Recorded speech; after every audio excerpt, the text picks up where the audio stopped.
It's Krundles, which I've played like on and off. Like it used to be just like blue green, and back when White Plume was cheap, I was working on a band version, and like you would play like Luminarch on two or like White Plume, and then White Plume obviously went up, so now um I think Red's good because Red gets you Bolt, Bone Crusher, and like Caves of Chaos.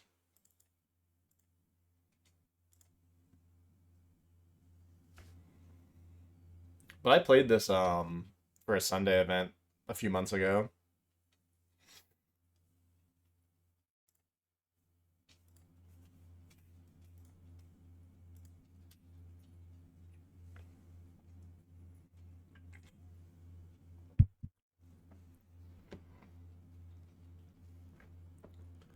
Yeah, you can kill super fast. That Sunday event, I think I went 3-1. I lost to Affinity, and like I had Silex at the time in the board because like Rados was still popular enough. And like my one game literally came down to like not having it was literally play draw. If I had Silex down before, I would have been fine.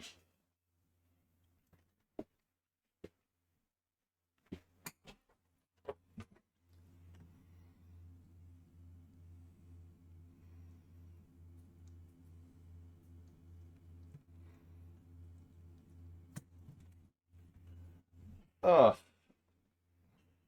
got Fork signed up. We got a lot of people tonight. I think we're pushing 16.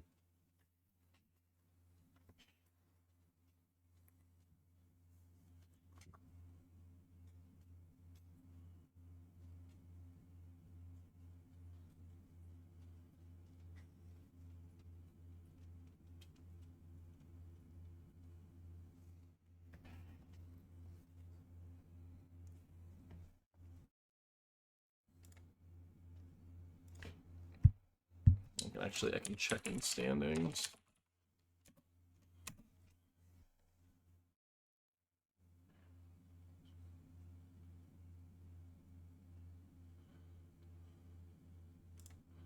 We're actually at exactly 16.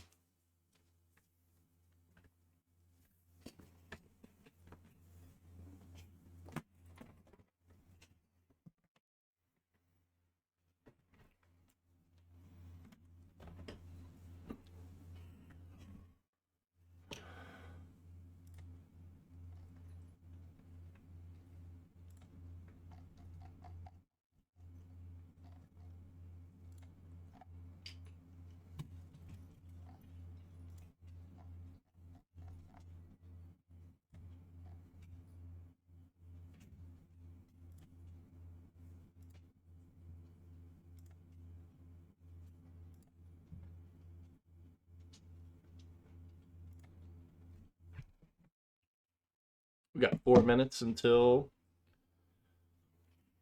we start up.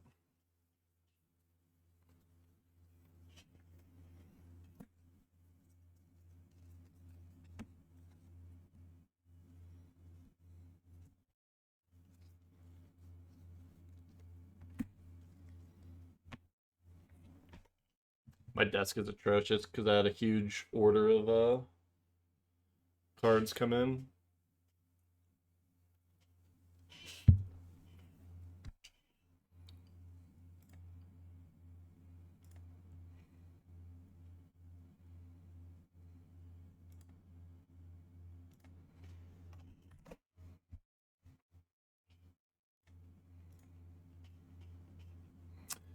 Any predictions for Cincy? I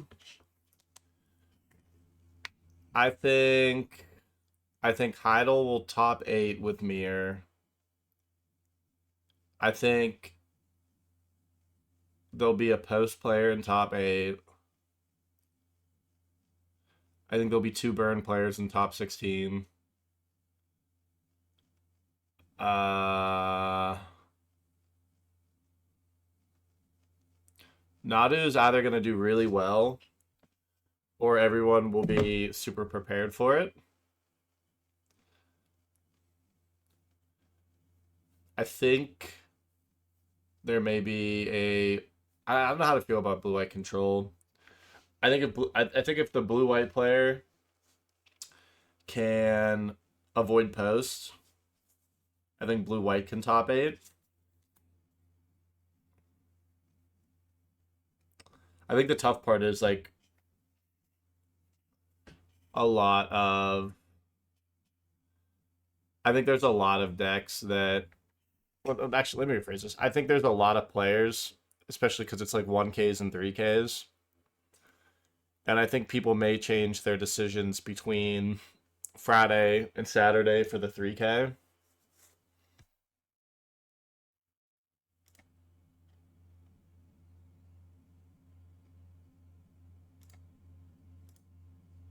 Yeah, I think Post will top eight. I think Post will be represented.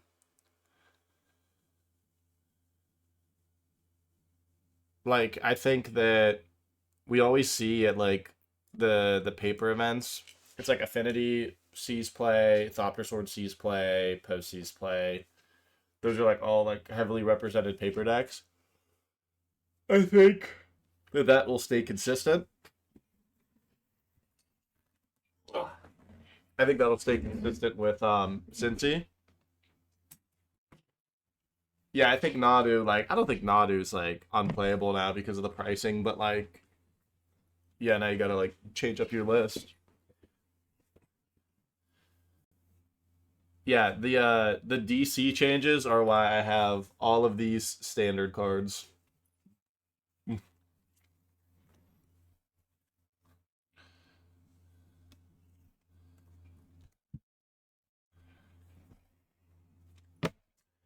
All right, it's 7 o'clock. I'm going to temporarily mute and BRB so I can run the player meeting. Should be back in like a minute. Um, so I will be right back.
All right, we're back.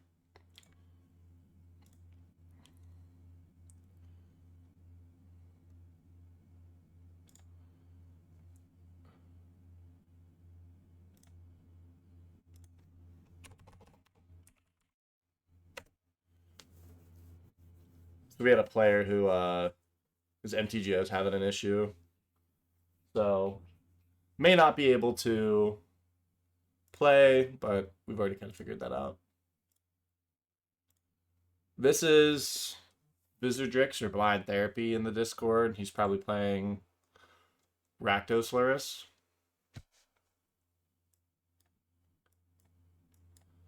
This isn't that bad.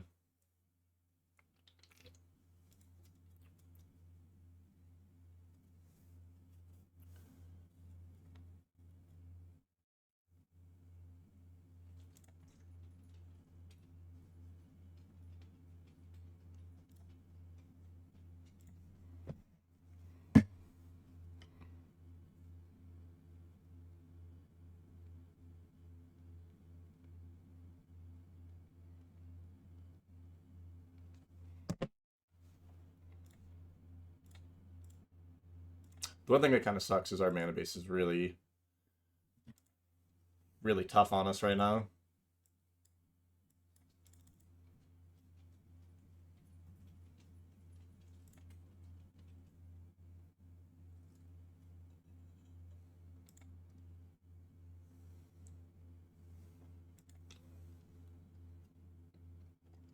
This isn't actually that bad.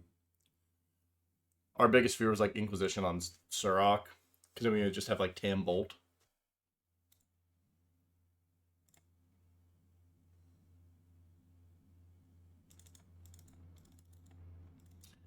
We don't actually have to expose the red yet.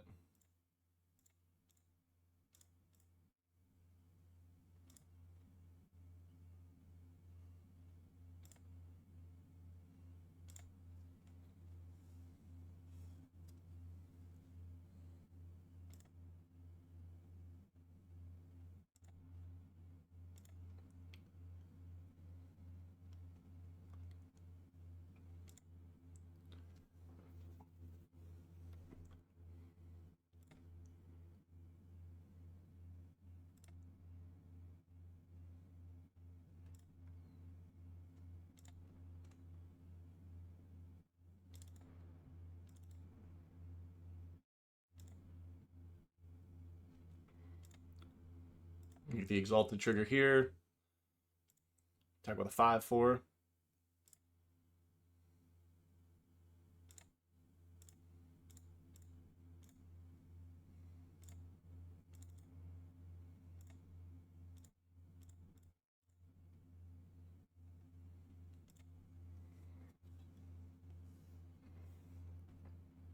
With me, yeah.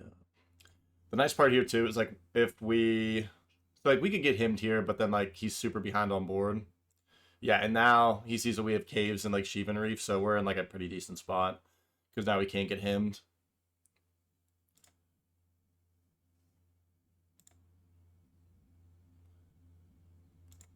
Banger of a song.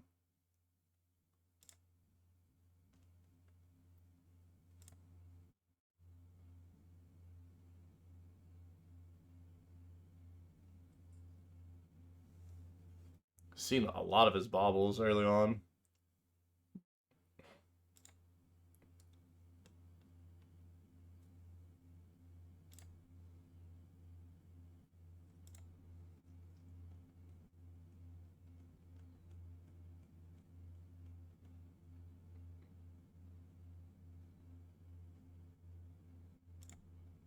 We don't really need to push damage with the Tam here. Definitely more valuable is like the Mother of Runes.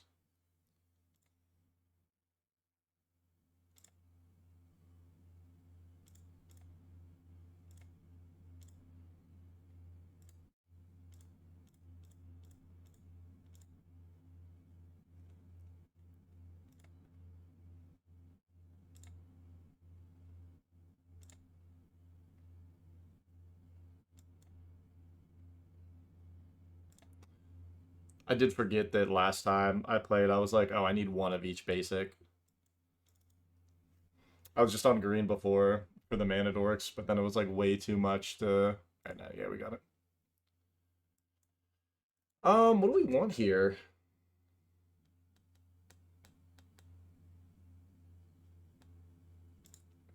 Maybe Spell Pierces?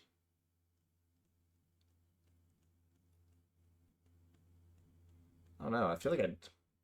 Yeah, maybe Spell Pierce instead of these denials, just like 2 and 2. Just try that.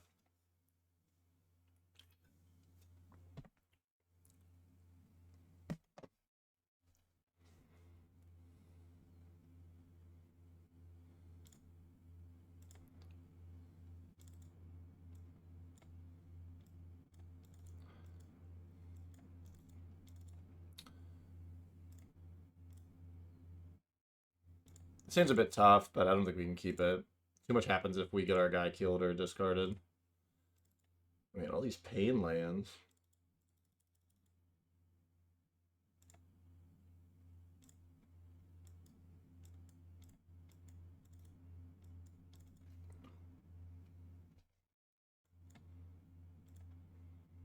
Soul Guide Lantern is interesting. I'm guessing that's just like in the main deck.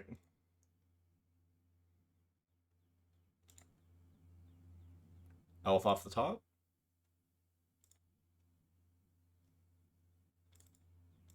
What's that? The end of the world.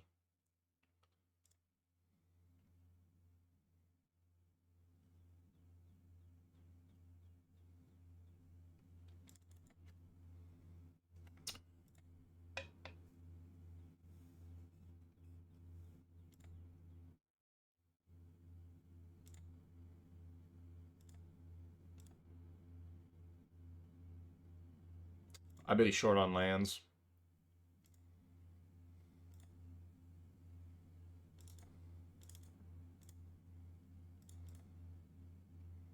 We're starting to draw really land heavy though here, which kind of sucks.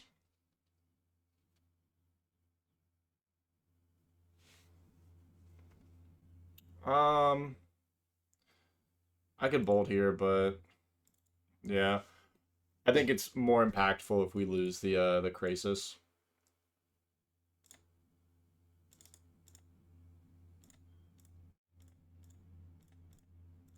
It kind of sucks if he has Momentum Breaker or a different Edict effect because we drew the Elf now. When you think about it, we could have already been at like Elf Krasis. Could have already been like dead. Sure. Sucks a little bit because now we don't have the that's a pretty good draw.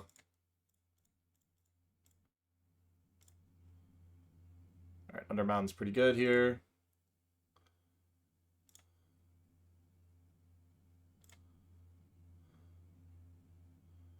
Find the islands so we can make our mana less painful.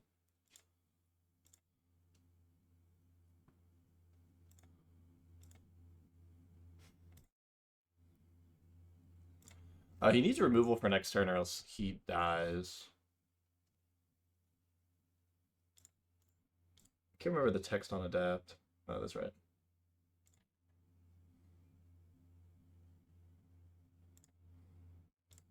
We'll get rid of Undermountain.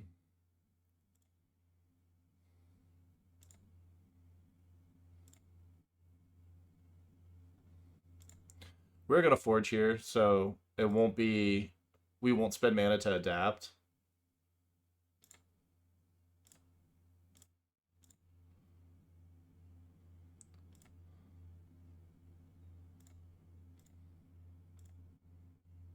Sure, we'll grow the guy.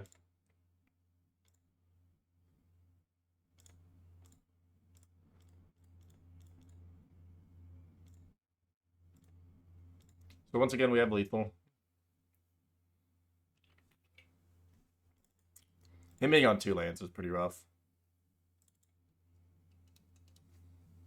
Because we didn't have a lot of early pressure.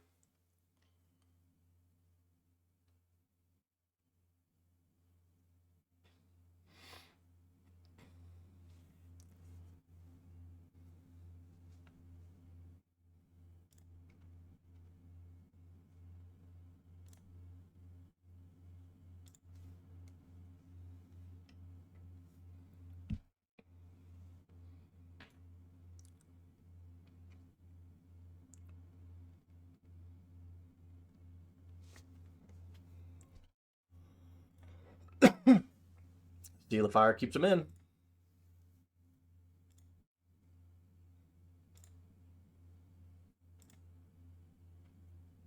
Or I lied, actually.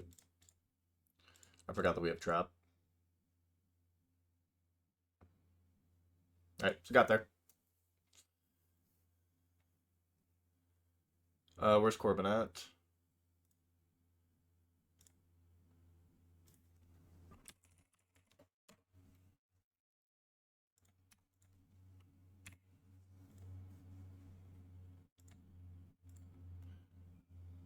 Oh.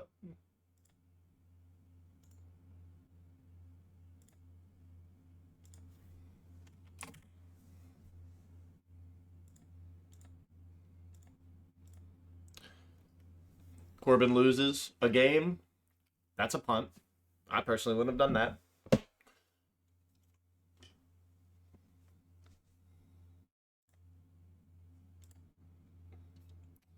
Two Rakdos Luris players. Anyway. Strawberry.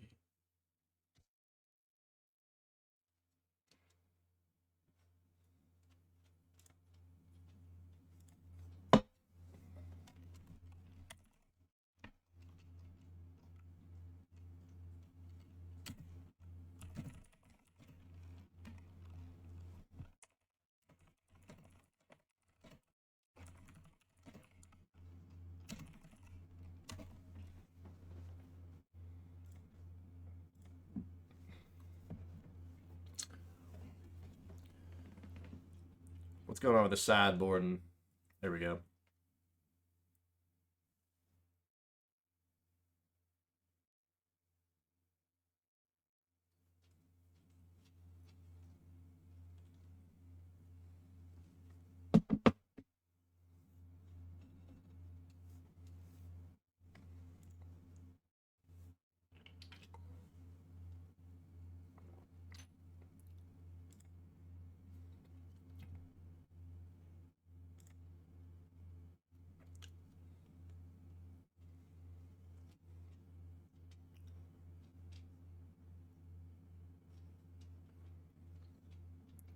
Man, Corbin's got mismatching like land, like arts and stuff too.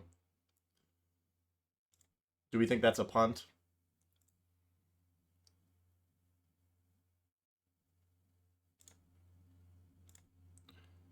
So now he's got Caustic Bronco.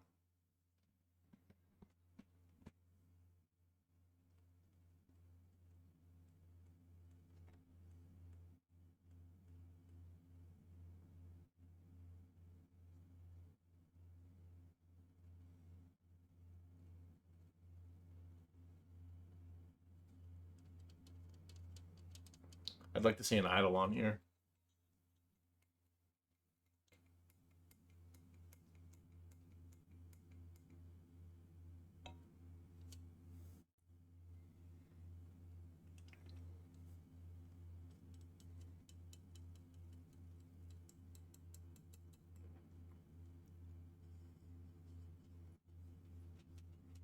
God, even his lands are mismatching.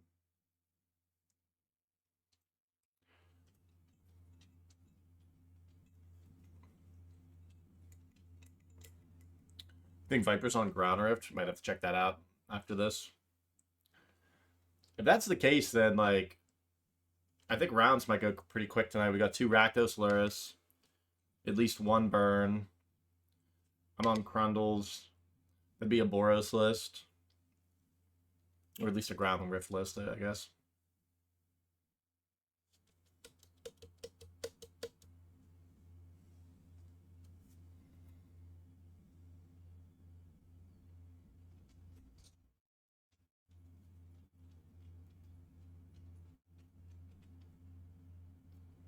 A great song. 18 power in play on turn 2. That sounds fair.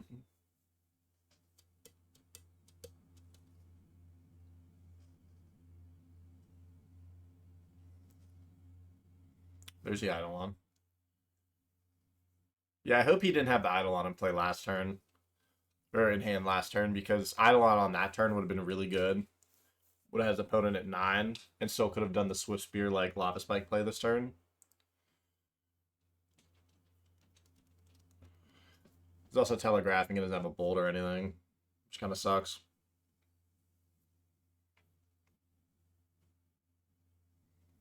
I should build Rakdos Luris. I don't know why I don't have it in paper yet. I build freaking High Tide.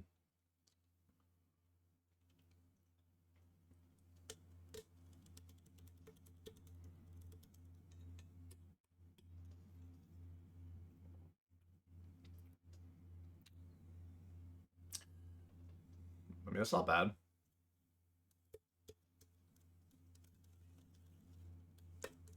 Why what, Devin?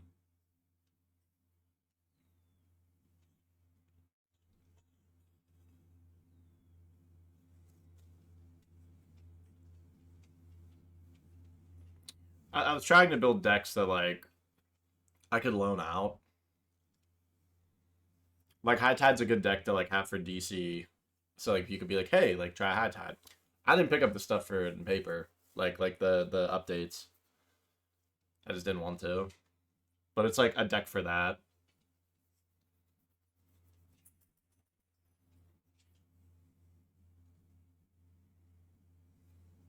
Devin, what is Corbin doing? What the hell's happening over there? I'm gonna start just ticking up the punt counter anytime I feel like something might be going wrong. I see 4 lands, which is bad. Yeah, drawing lands.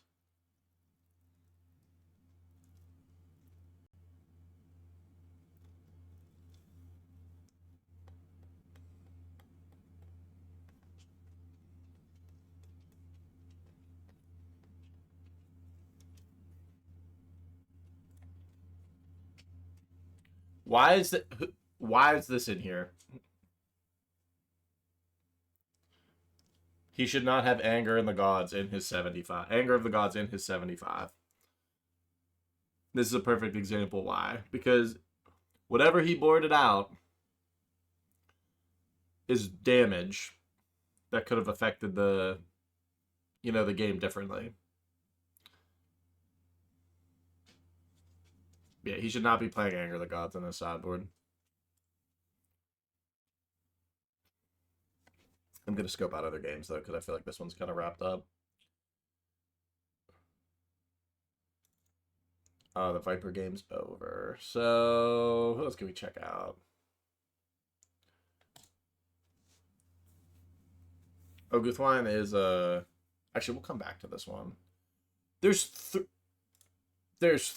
Rakdos Luris players.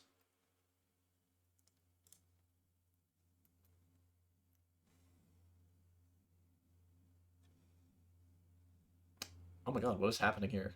Devin, do you see this? Do you see this blue-black Abigail? Abigail? This match is cool. We should have been watching this the whole time. I hope he's playing Bitter Triumph since he has ulcerates. The Ancient one. See, I was trying to work on this because I think that this is like... I think that this is impactful. More impactful than doing the Death Shadow stuff. Because you can play an Ancient one and then an Abigail, where like Death Shadow, you got to do the work to get it into play.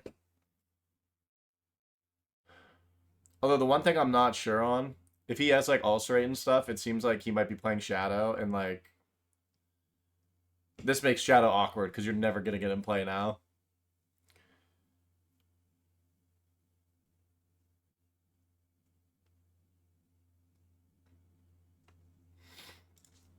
Yeah, I think I didn't see Sunday's events, but I was actually wondering if tonight we were gonna see some more serious like meta stuff, just because of the Cincinnati events this weekend.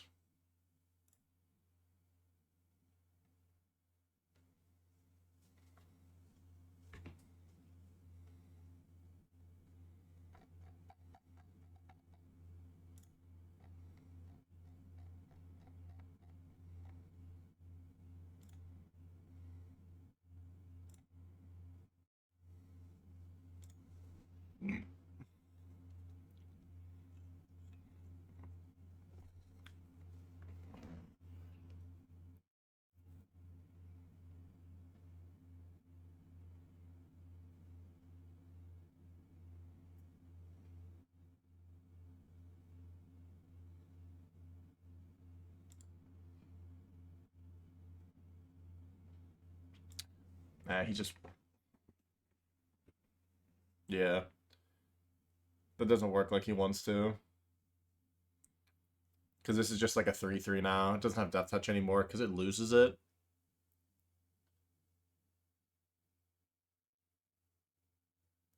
I think you could do something cool. You'd have to have like Vile though, because you could be like, give it Death Touch.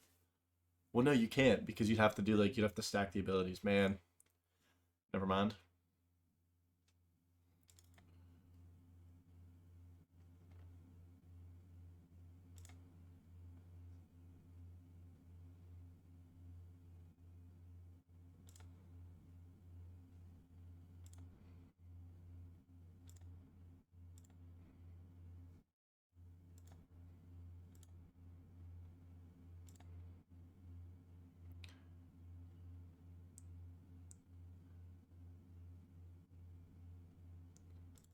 Make it still make 6/6s.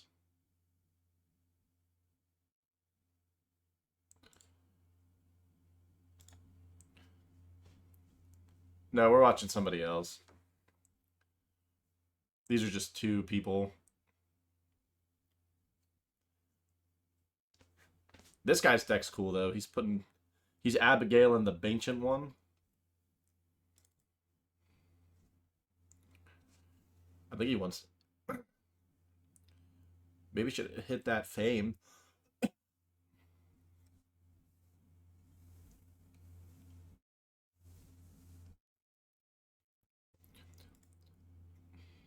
Devin, I'm telling you, you should have looked at Hunted Horror.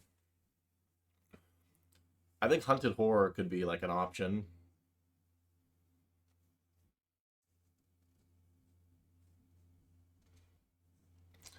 This is a grindy one though.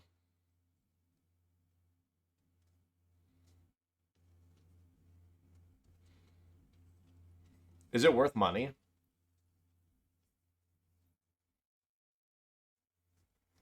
Because like giving your opponent 2/3/3s kind of sucks. But if you like make a 7/7 flying first strike lifelinker, like that's pretty good. Don't worry, I'll check for you.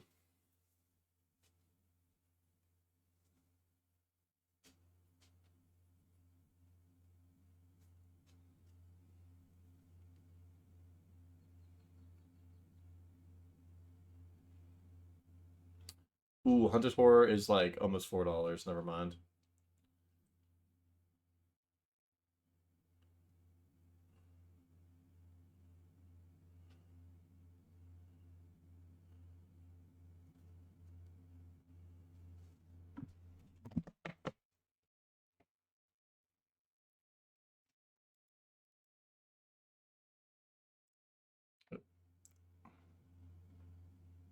Wait, Corbin's still playing.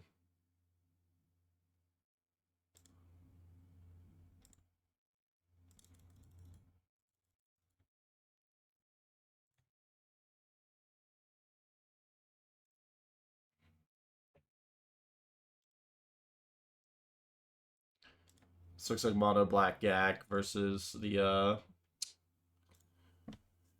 Red Black Luris.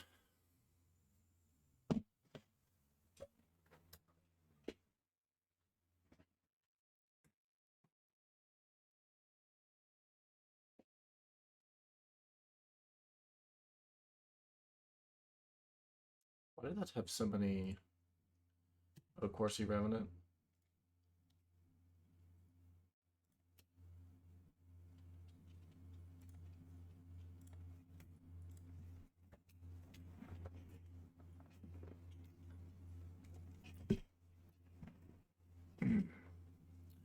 Insane's in kind of an odd spot here because he has, yeah, like I don't think you can attack with both Amped Raptors just because the Bloodghast have haste if he plays a land. And he has Timeline Color too.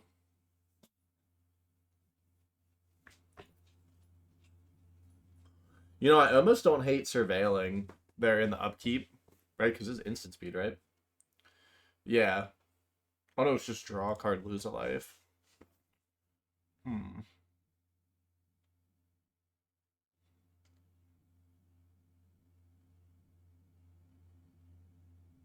So like, if he doesn't have a land, I like drawing the card. I don't know if I like playing the Bloodghast there. What's his?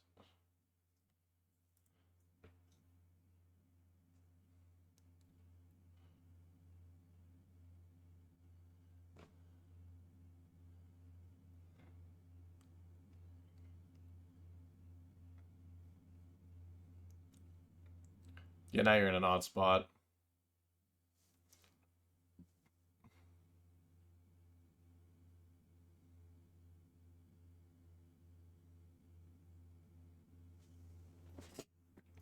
So he's got a lot of burst damage. Like he's got 10 haste damage basically.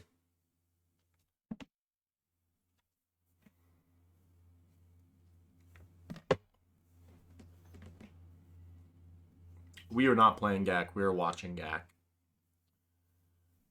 We finished our round or our round one already. There's 3 Rakdos Luris players tonight at least. I think this Gak player. Oh, excuse me. I think this Gak player is gonna lose. That's probably a GG.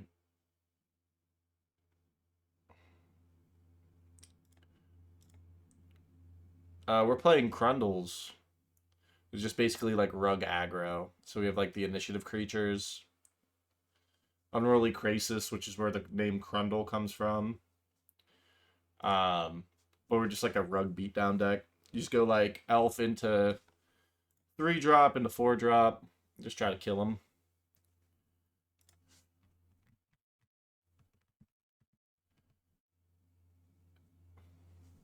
Devin, do you see this? This is the same game. We won round 1. Game 1, our deck did our thing pretty well, and then game 2, our hand was kind of slow, but they didn't really do anything. He was like banking on drawing some lands off of like heavy Mishra's Baubles and a Soul Guide Lantern.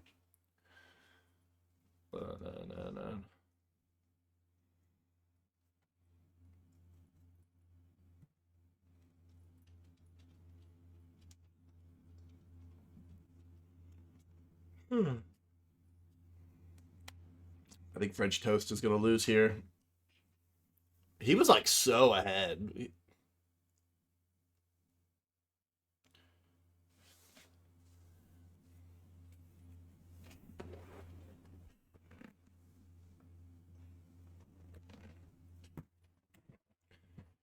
You think he has dress downs in his list? Yeah, there's a lot of black decks. Ooh, Gix. I love Gix. But yeah, there's a lot of black decks today. I think Him the Torok might be like the most registered card today.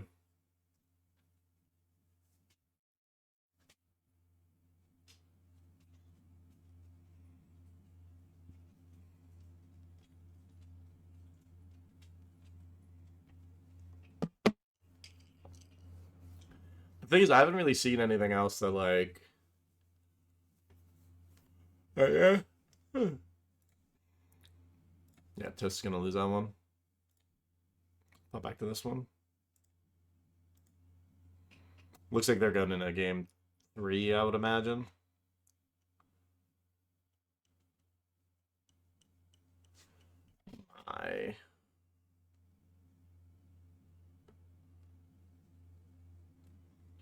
I don't know what the my like name is. Because I think there's a bunch of them, right? Scornful Striker.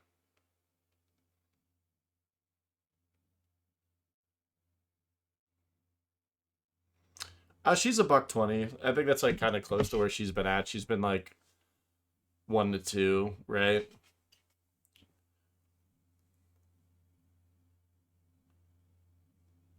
The other thing with Mai is like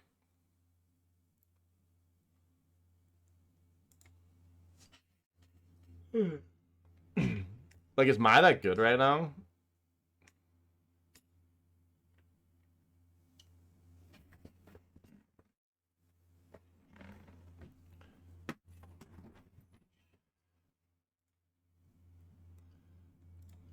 It must be sideboarding.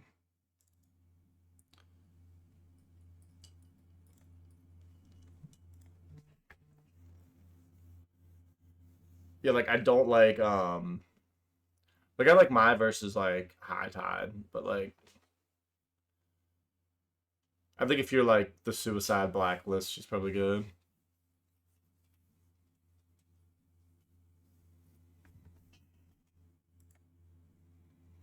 Well, there you go, Fork. You have influence.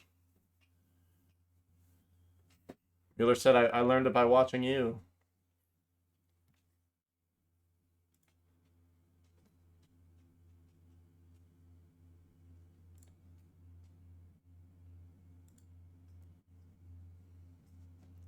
Yeah, like Red Black Luris is just like it's almost like High Tide, where like it feels like it like never gets anything new and cool, and I feel like that's why people don't mess with it. But I don't think that deck was ever bad. Like even in the like mirror, it's like not terrible.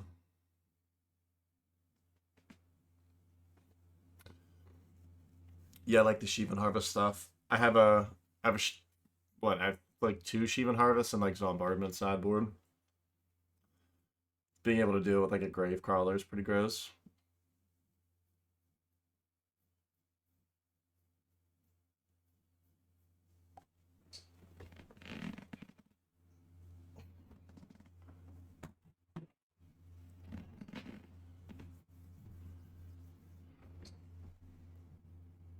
I guess we can look at hands from the game log. So AP had Smoldering Marsh, Mishra's Bauble, Mountain, Inquisition, Swamp. So nothing going on there.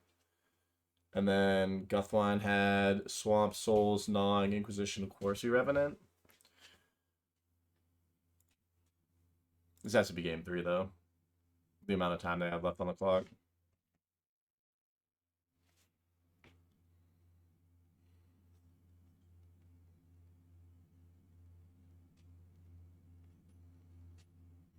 I'm debating if I want to go pick up food after this. What do you guys think? You guys think I should go pick up some food? Maybe a little late night snack?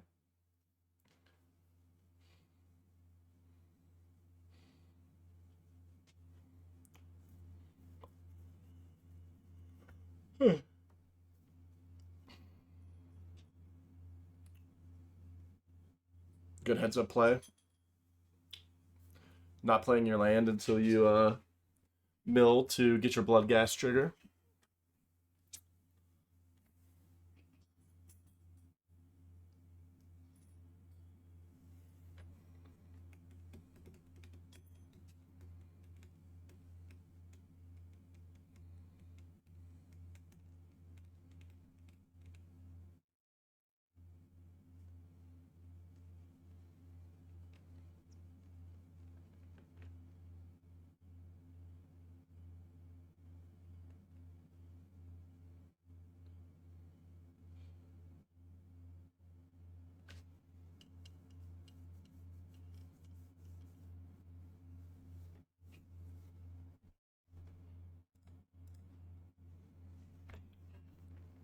I think it's going to be tough for Insane. Already behind on board. Not really anything in the graveyard that matters too much, but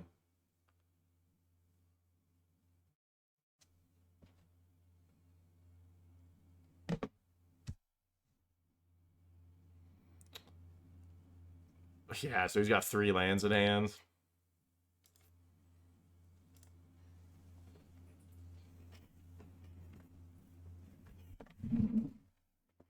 It's also not like the end of the world.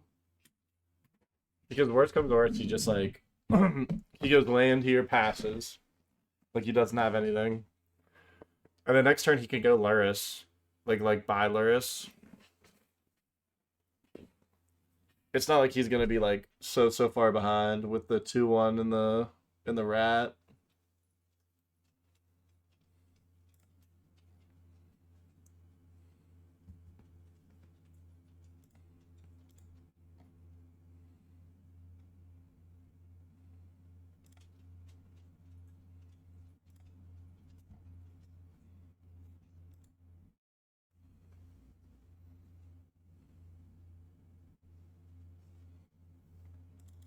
Good one to go to watch though, because you don't have that much clock.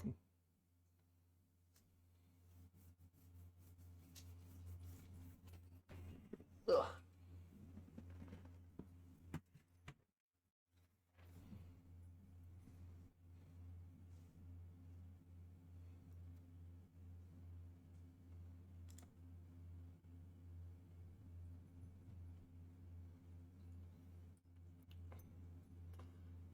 Yeah, it might actually be too slow. Because that has Corsi Revenant. Oh, I don't know if I like that. Because yeah, now you don't have a play.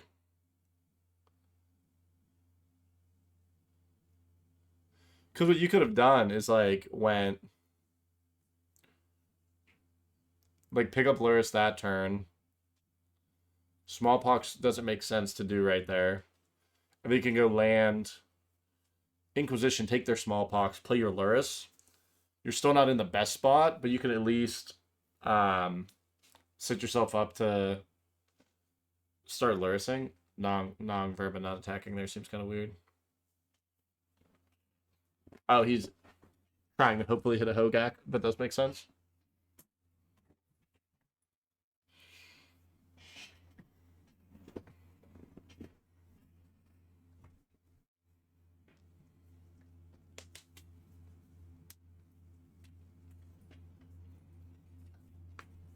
And like a 2-turn clock now.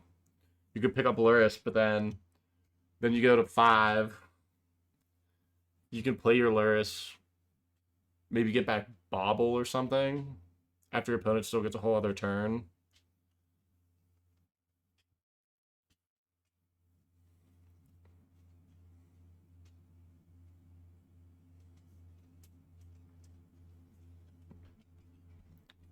I think this one just goes to Guthorn.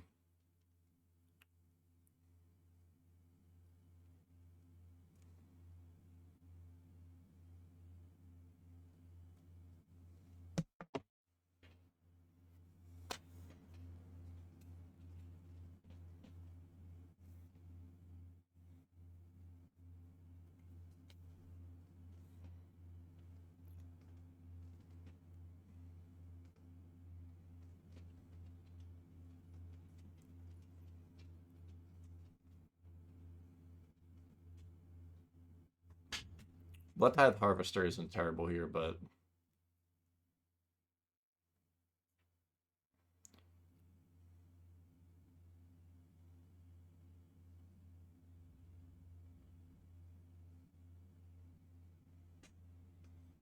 yeah, I think like the mono black Gakpox is just like the new standard version of it. Because like we used to see Insidious Roots, and like I don't know if Insidious Roots went up or something, but like we just don't see that version anymore. I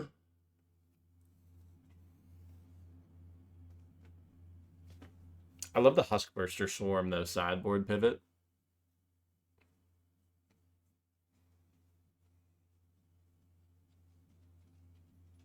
I had like a turbo list with this before with what's that card? Serum Powder. I played like a bunch of MDFCs.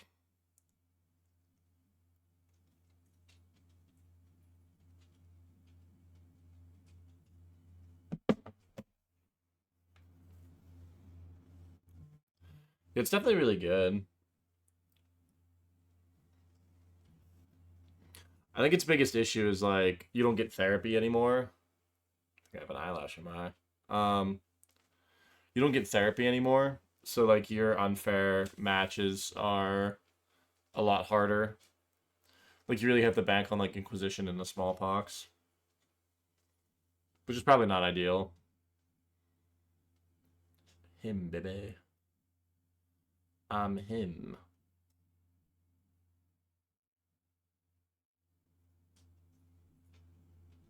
All right, no blood gas in the yard. I think 3 Smallpox.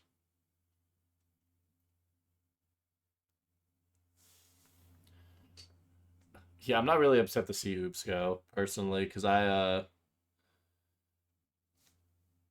was playing Blue White Ripfield at the first Apex 1K and I lost to it in the finals. We did like a 5-game set, and even though my deck's like main decking Rest in Peace, I just like couldn't beat it.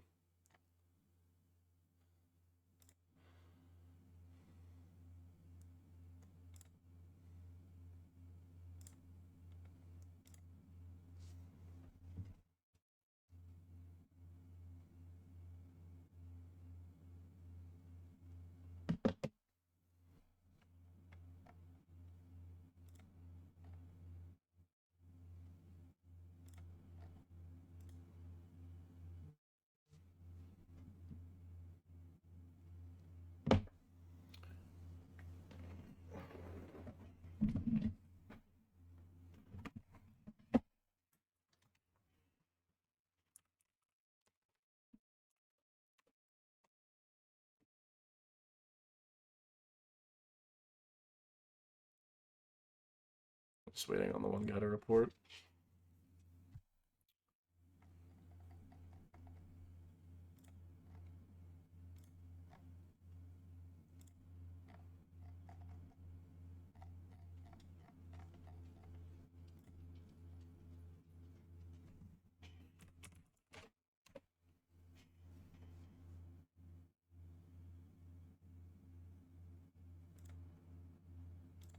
We're against Mueller. He's on red black Luris, so be another matchup. Same deal.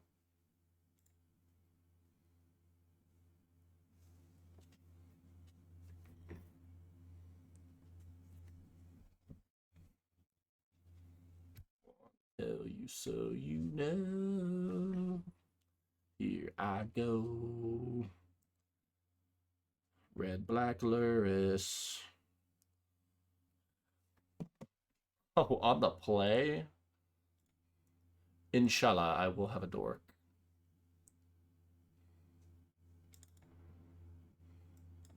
Yeah, we'll keep this.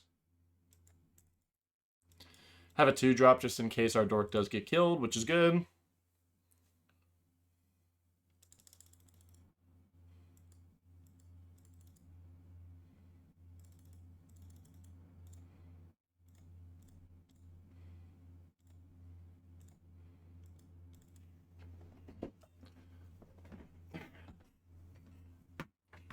Tell the kids I'm here to smack.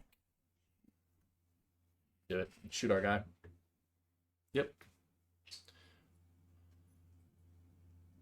Of course.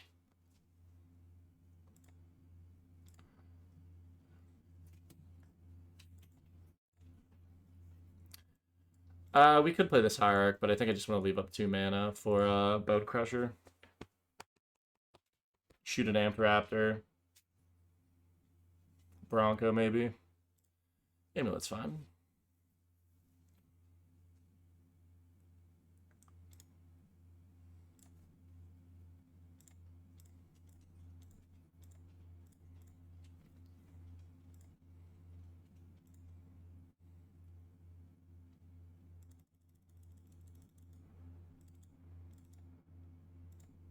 We're actually going to play this turn a little differently now. We're going to go Hierarch and leave up Decisive to now. In case he has something like him.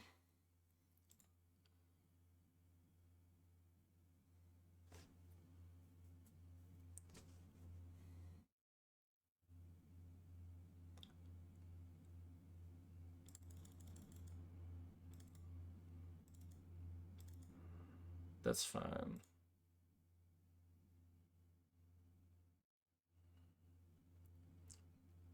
I actually played a ton of Primal Prayers in Modern, and I'm trying to port it over to VV. I played it on stream a little while ago. I've seen the bug versions. I think there's a really good one with Guide of Souls. That was the one I was originally building, but it's just kind of tough because Guide's price fluctuates like so crazy. Alright, so we're going to build the most resilient one we can currently, which would be Undermountain. And what I mean by that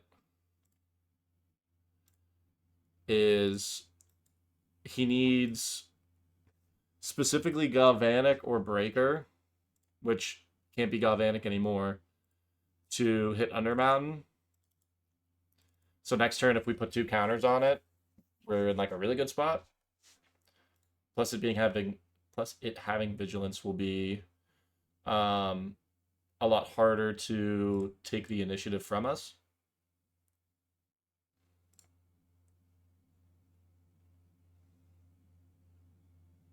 Okay, there's the Breaker.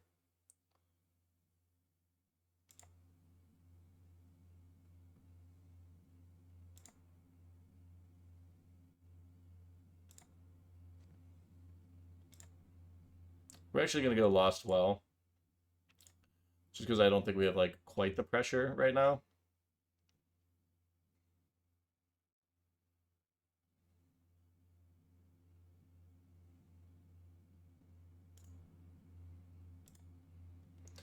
So I can go land. Yeah, we're gonna do this on top of library.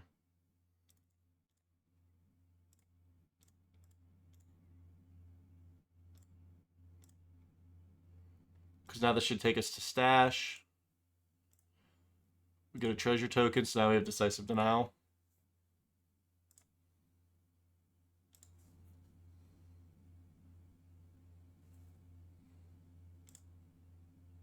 Yeah, there's like the Cavern Harpy list. That's like the most standard one. The only thing I don't like is like decoction module. Like it doesn't really like work well with anything. So what we're gonna do here is we're gonna have this fight this, and we're gonna do this so hopefully like he needs to use another spell now to kill our guy to try to take the initiative from us. Nice. So he's gonna get the bank 2 energy, which like finds him another card, but we're gonna maintain the initiative. I don't know if I can make it on my own.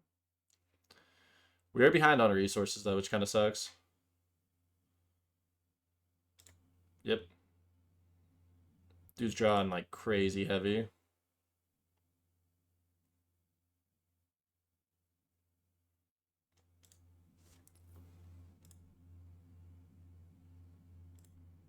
It's 3 amped raptors. Oh my god, dude. Okay.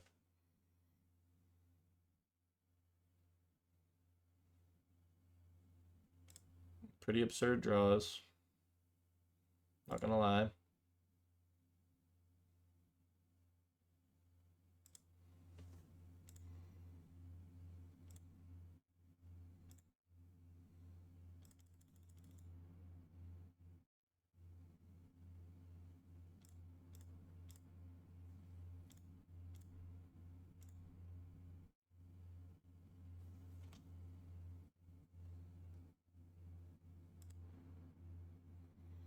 So we just have to play this next turn to not lose the initiative.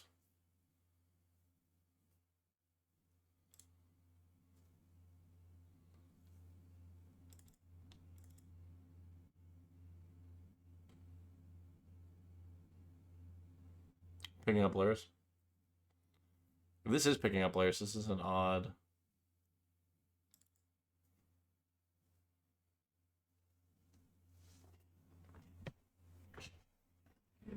What?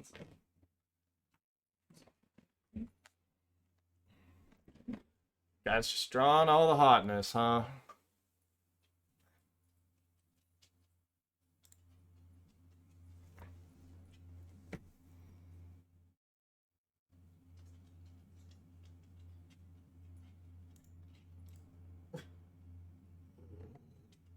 Not me enough.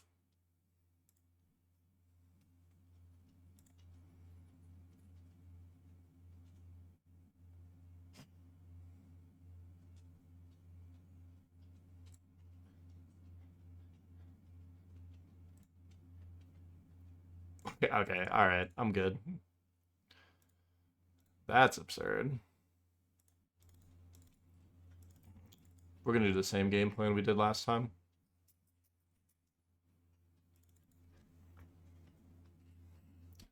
Those are absurd draws, man.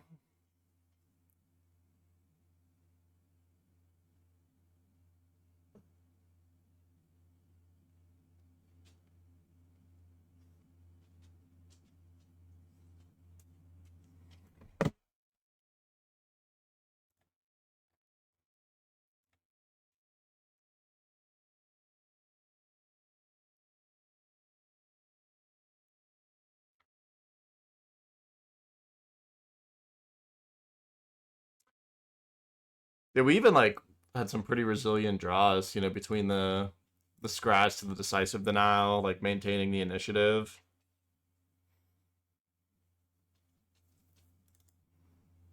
This kind of reminds me of the hand last game.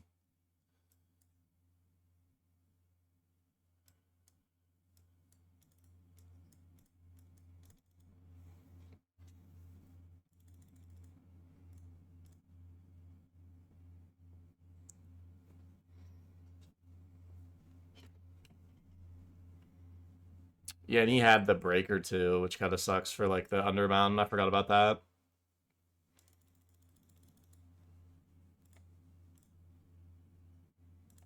Like keep 6.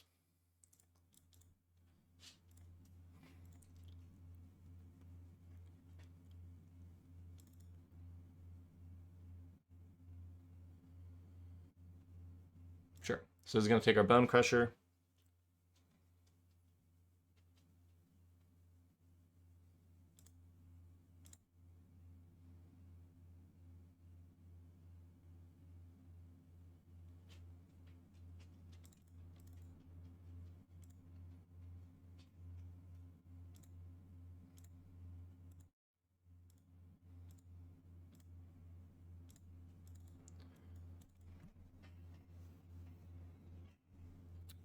Feeling it's gonna be a him.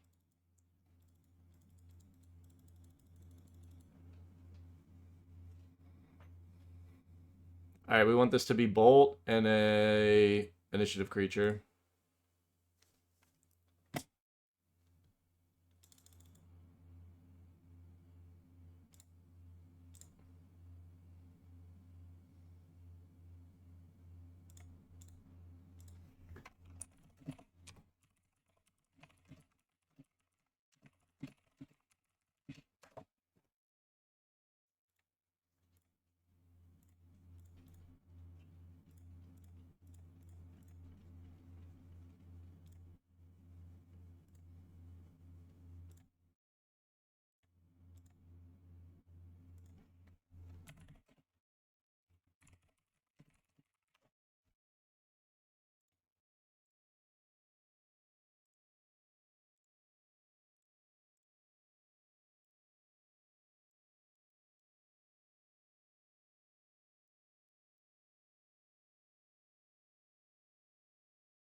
We got to see how this turn pans out.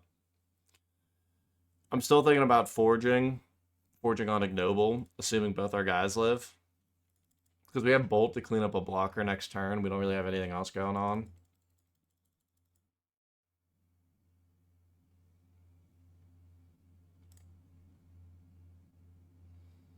Like his amulet, so.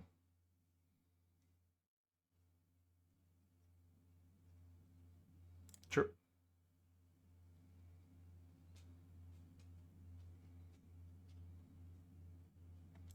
I think I still like putting the counters on the guy.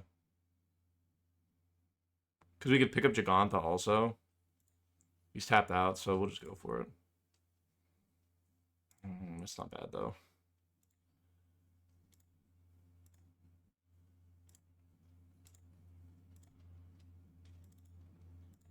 I think we're going to pick up Giganta, though.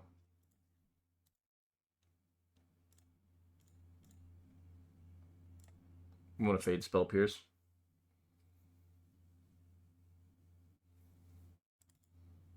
You can't draw a card with Amulet.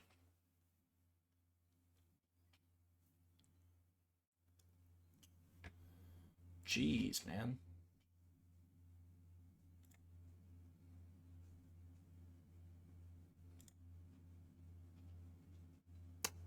Fortunately, that's a 2/3.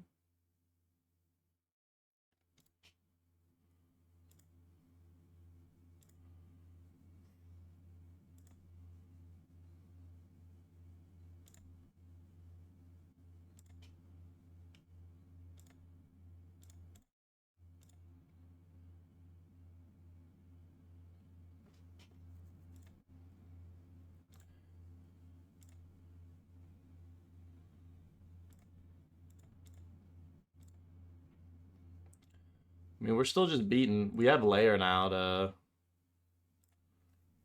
to pressure.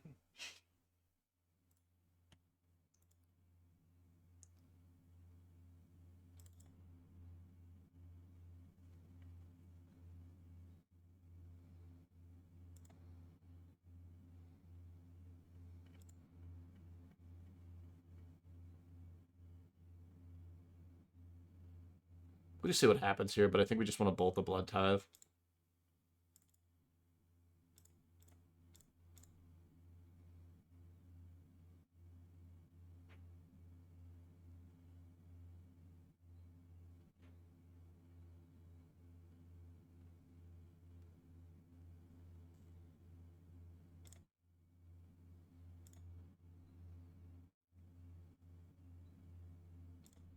crazy how much more fair this game is whenever we don't chain multiple Amp Raptors in a row. I think I want to keep the same thing. Hi, baby. Taking a little lay.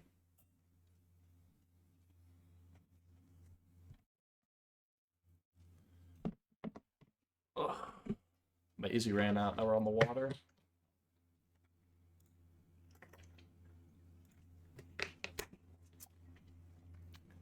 Ugh.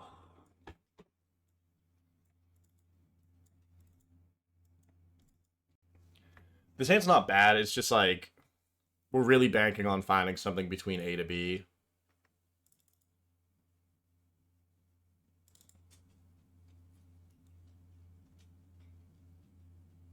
Yep.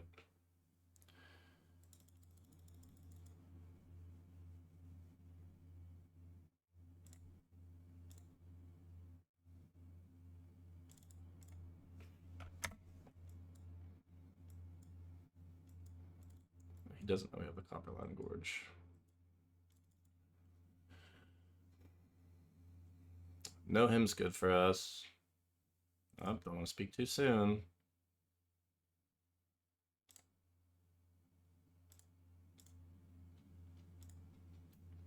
This isn't looking good.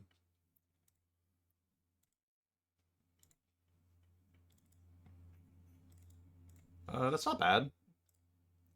It's actually a pretty good split in the curve now.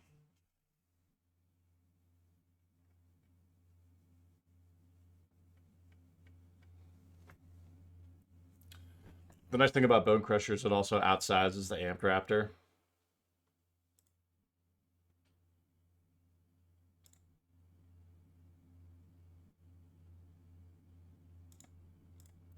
Stomp that mofo. I'm gonna play the Copperline Gorge next turn.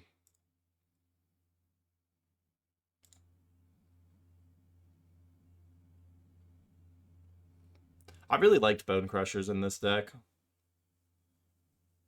little bit of burn for the reach. Decent sized body.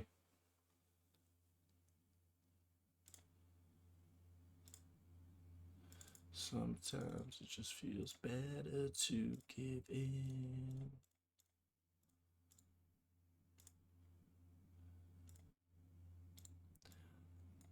Questionable part here is this Unruly Crisis we're not going to be able to cast, at least. Actually, that's not true, because we'll be able to find the island when we, Yep.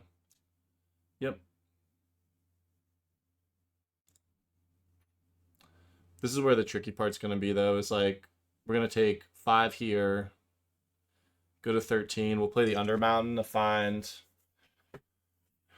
the island. He just has so many. Yeah, the Blood Tithe can also just, like, clear it off. Sorcery, right? Yeah.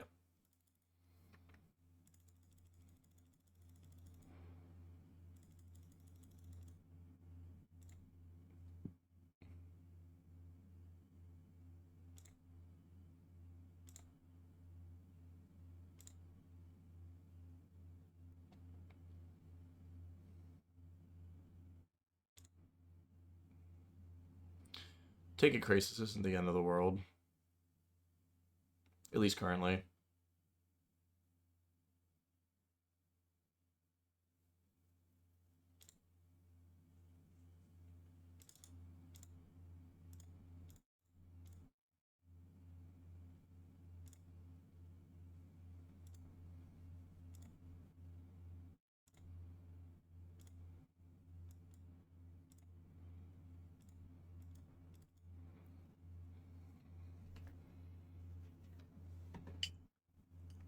Yep.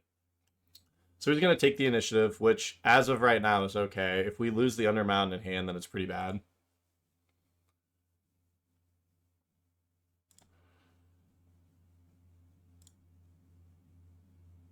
We're also at a part where, like, if we're not drawing anything, like, we do have the layer still. I know people aren't super high on manlands in the format, but, like, I am.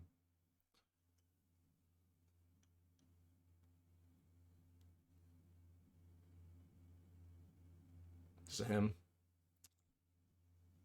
Okay, so not the end of the world.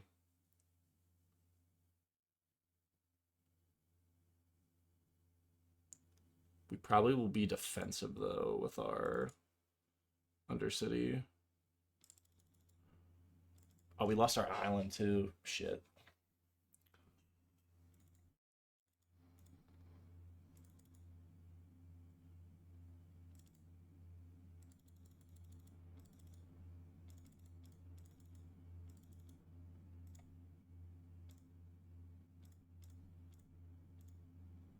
I mean, we know we're doing this, but, like, what is the play here? Because we're at 11, he has 3 cards in hand. If he has...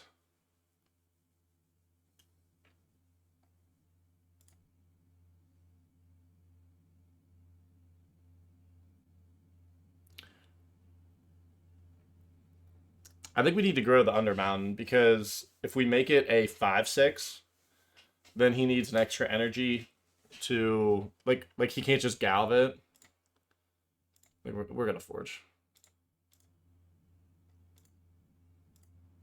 If he has a removal spell for it anyway, it's just bad, because then he'll take the initiative, he'll be able to grow to a 4/3. Like, we would go to 9. He can grow to a 4/3. And then he has, like, Trap. Like, it's just bad for us. That's not good either.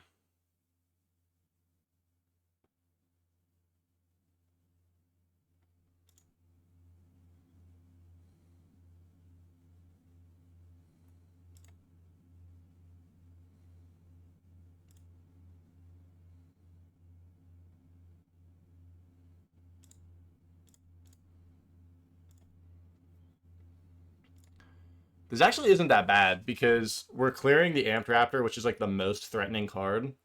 He does get to do the Undercity, but we should be able to take it back.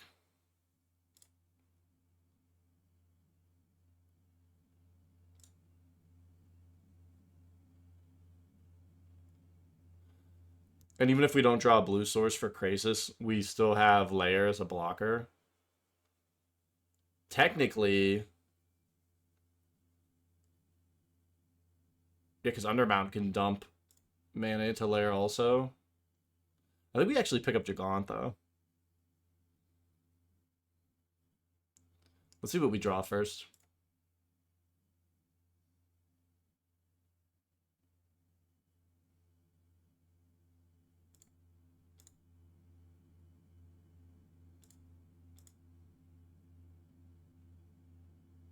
Why is he dead?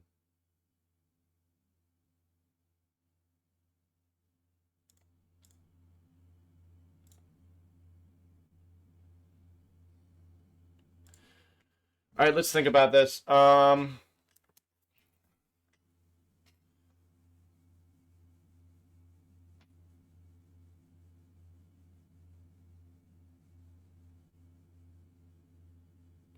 Dude, I don't think he's dead. I don't know what he's talking about. I feel kind of bad. Because he takes 5 from the Forge. So, like, he takes 5 and 5. He goes to 8. But this is only... This is only 3. So then he goes to 5.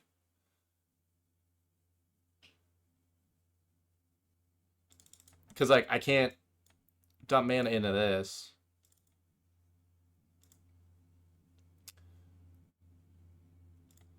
I feel bad. I don't know if we deserve to win that.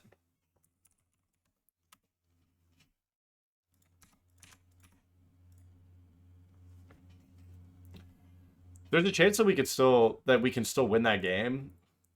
I just think specifically in that case, we did not have the win.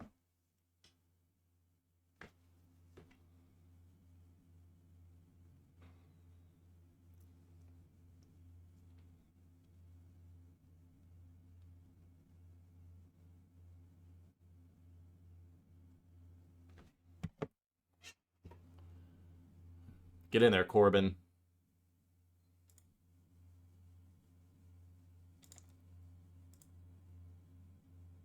Like this. I like that.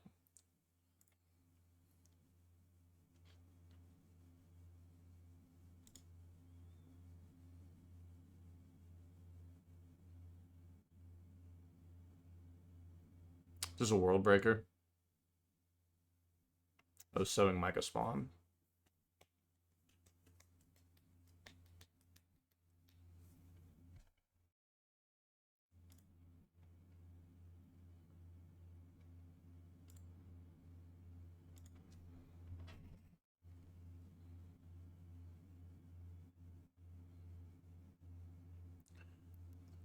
Heads up play there, like that by Corbin. Says, I don't want you to hit my land, so I'll sacrifice it.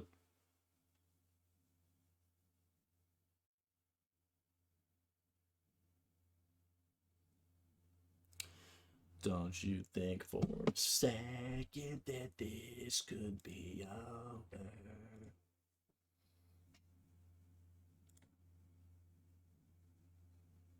Yeah, I don't know what you were talking about with the Forge. Because, like, I was trying to...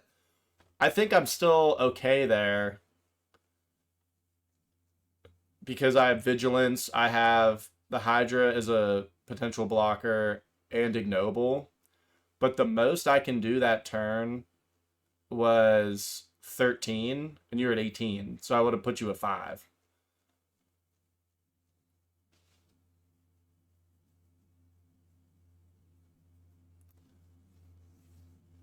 What up, Eris? Eris? But yeah, I don't think... So, like, I think I was still okay. I was just talking about that after the game.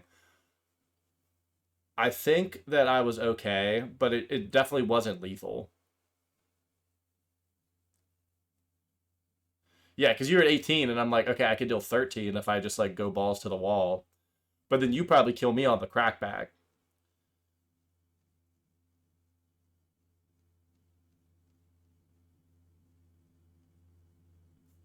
Yeah, I don't know. Because like I said, I think I'm still okay. Because I take you to 8. I can play, I have the 5/6 as a blocker. I can play Ignoble. And then I can still animate Hydra if I need to. So I don't know what the rest of your hand is, but I think it's still good. Thanks, Ethan. I think those videos are doing a little bit better than the gameplay ones overall. But I might start doing more of those. I'm shelling out the money for... What the fuck? What is that? Actually, wait.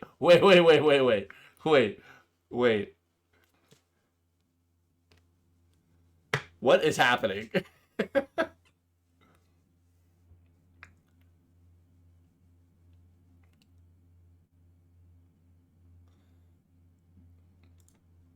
Poor Corbin. That shouldn't have happened to him. Some people do that. I have a Moxfield list. Excuse me, just for price checks. It's like price watching, like cards I just might want to play.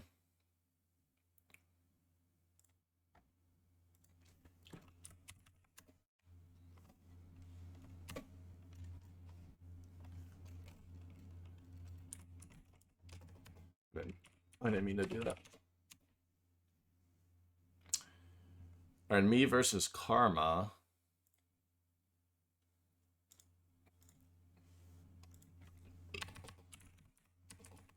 I just got the hiccups now. Color Storm Stein. That's the Is It horse from Standard, right?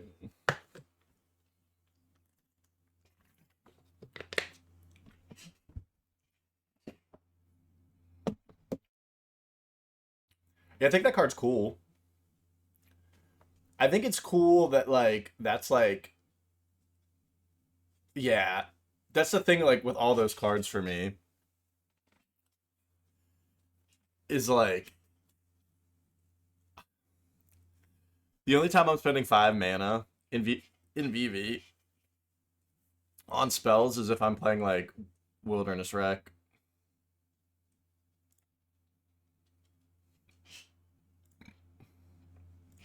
Dude, I just got the hiccups. I'm, like, dying.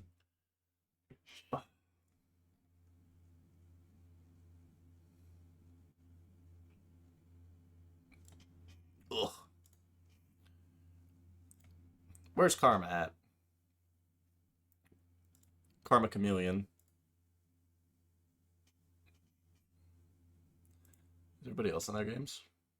Yeah.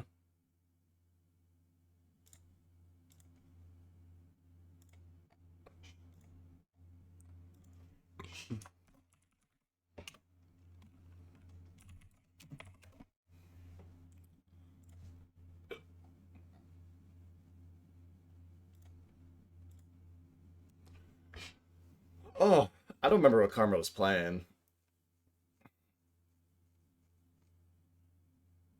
We watched his game round one.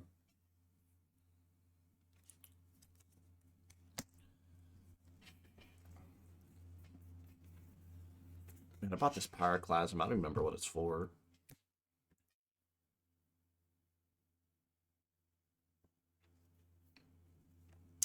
We're playing Krundles, which is basically just like blue-green X aggro. So we're basically red-green initiative, but splashing for this and decisive denial. And then obviously some sideboard stuff.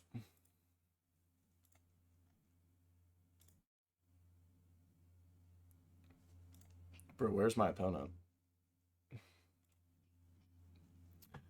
Yeah, it's some card from Clue or something.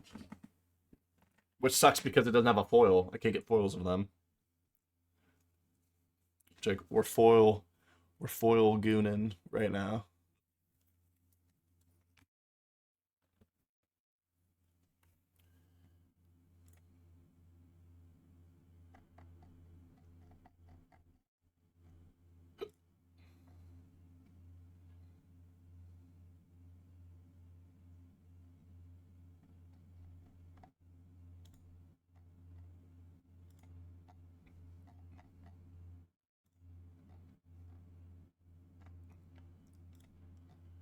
Who did Karma play last round?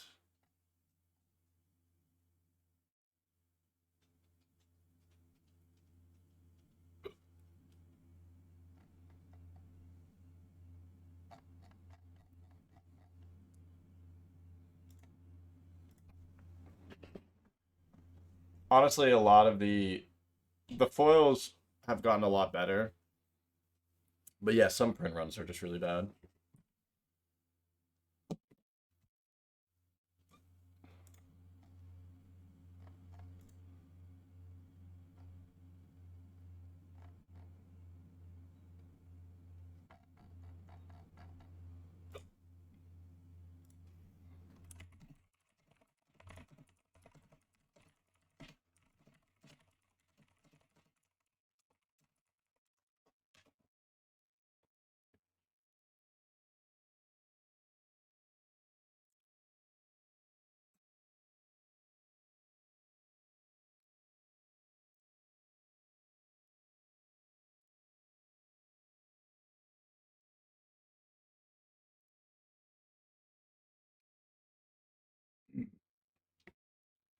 Honestly, I've gotten some pretty curled foils. And if you put them in a real tight deck box, double sleeved, it actually flattens them out pretty well.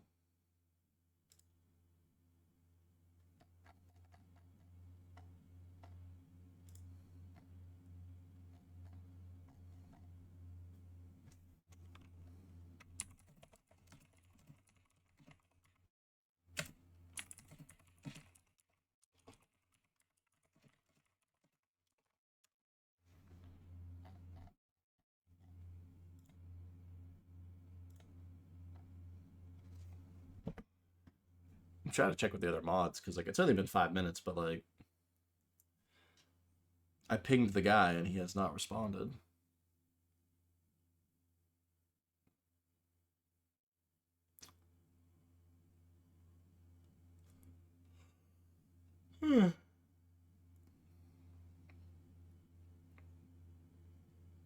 Yeah,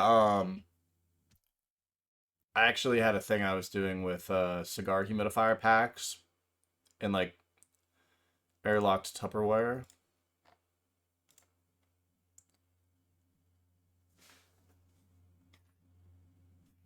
Alright, dude finally showed up.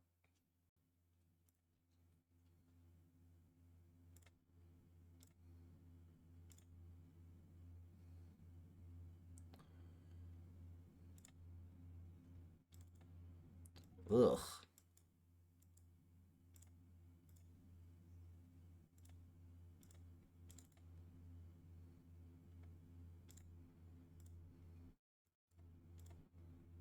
They own a mulligan. Mulligan would be huge.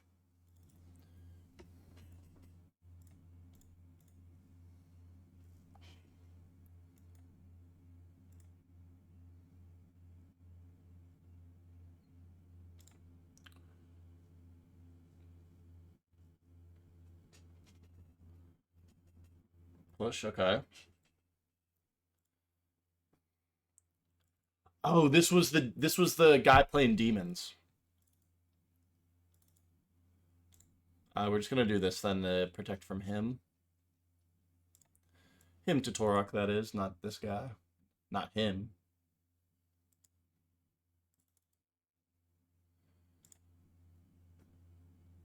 Oh, right, no, was this the blue-black guy? I think this was blue-black guy.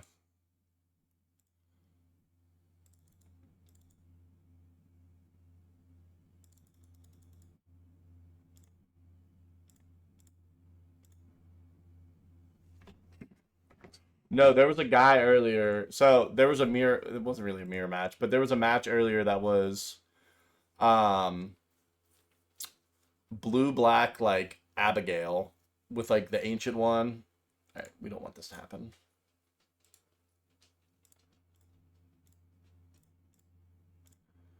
And then they were against a mono black like mid range deck that was playing like the annex room thing.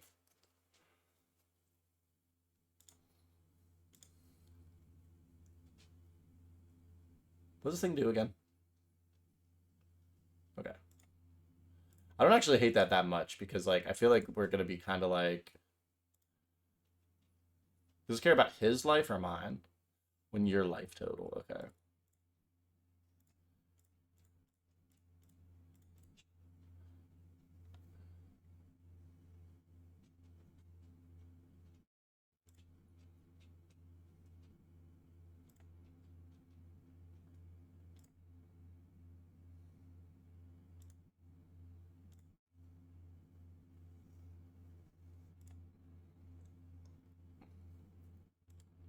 So we'll probably just take 5 here. Because I don't really want to lose my Undermountain.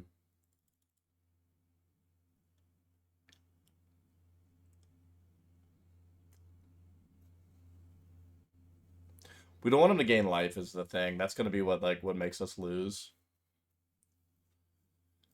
Because we can actually turn the corner real hard by like putting some counters on our guys and then um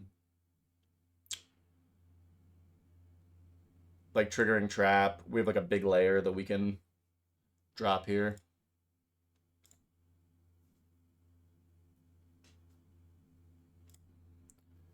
The initiative is really, really good.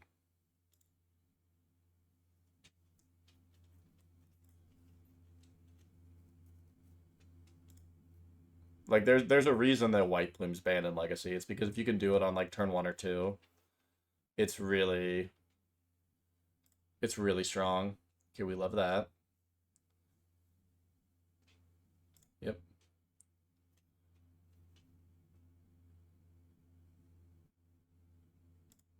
Do I have to care about day night? I swear. So this is ward, discard a card.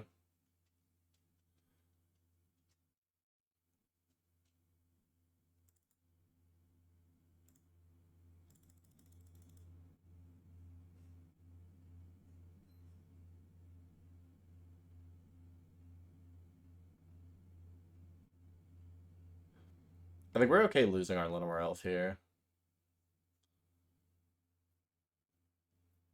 Because it will just make like a massive Undermountain.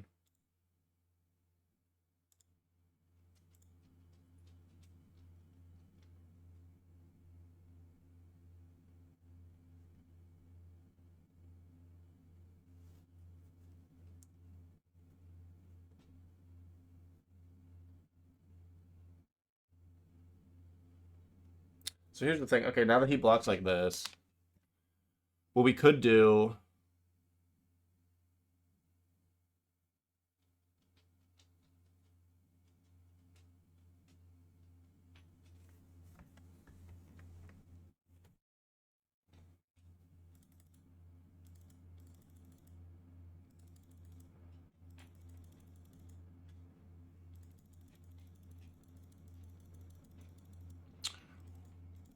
I'm thinking this is really hard.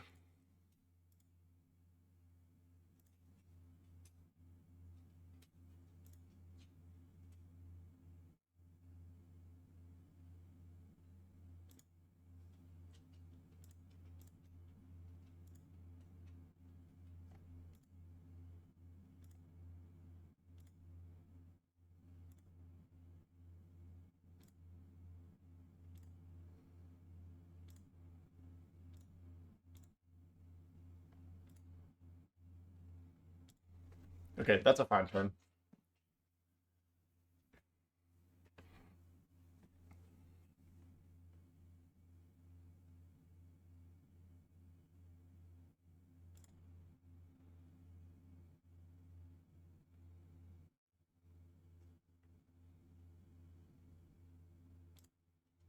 Things are what, a 2-3? Man, I got big.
So we're gonna make him need to grow his guy now. Yeah. Which is fine. Like, he doesn't have to do that, but now we want him to do that.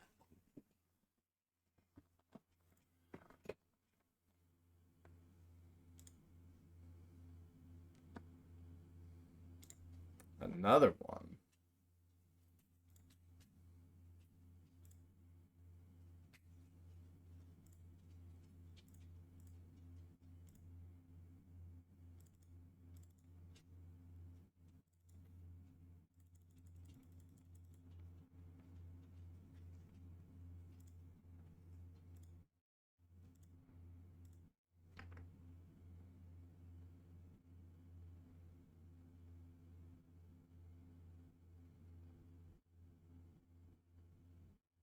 So when Cecil deals damage, you lose that much life. Then if your life total is less than or equal to... Okay, so we want to do this then. So let's go cast.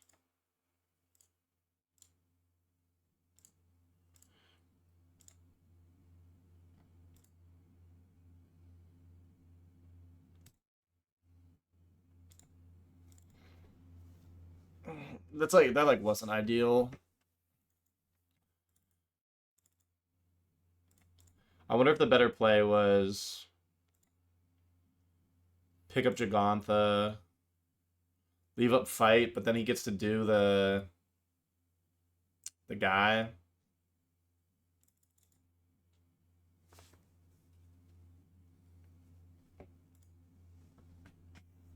Hi, baby.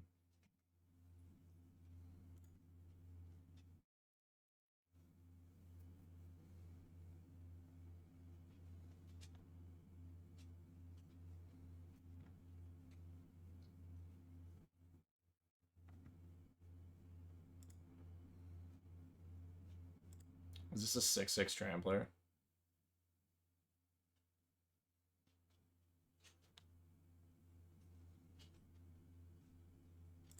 Or 6/6 lifelinker? Yeah, we just might not be able to beat that.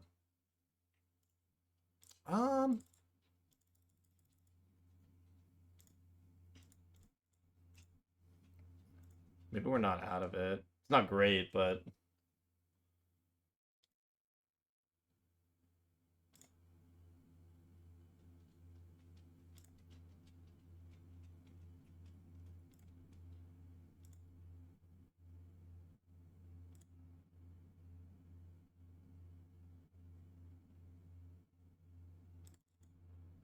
this doesn't have trample.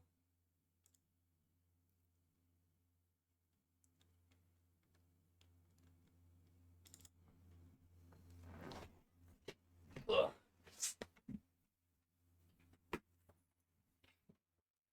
Ugh. Oh, Hive's kind of annoying.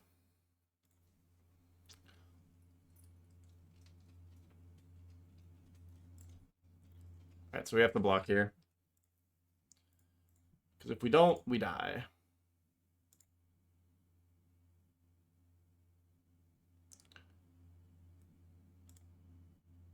I don't know if we have any good hits anymore. We need to, like, draw Bolt or, like, another fight spell. This is probably the best.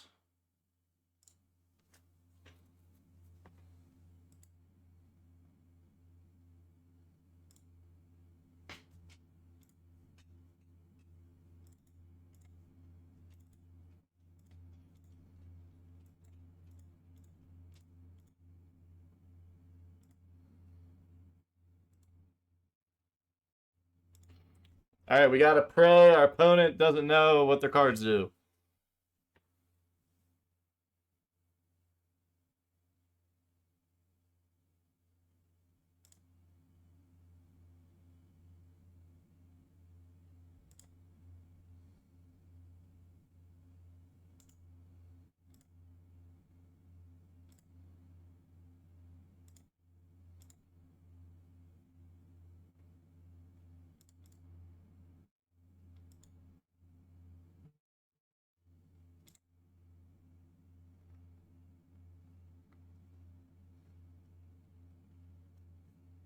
Yo. Thanks for the raid. Getting fucking teeth kicked in from initiative right now. Alright, fuck, I don't want any of these cards against him. Actually, we'll probably bring in 2 Spell Pierces.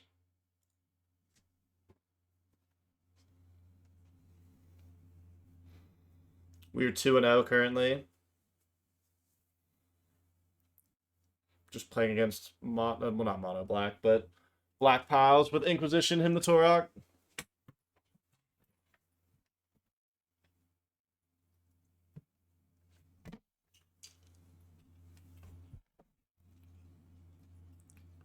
I don't think there's, like, too much that we have that we, like, really want in this matchup, which has been kind of awkward tonight. We kind of just bully the black decks, but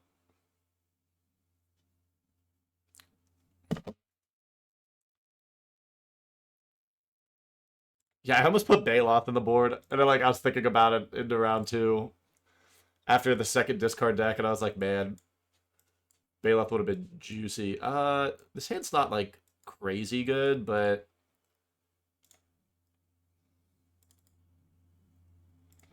we're gonna keep Spell Pierce up just in case there is Inquisition on turn 1. So we can always bolt whatever comes later.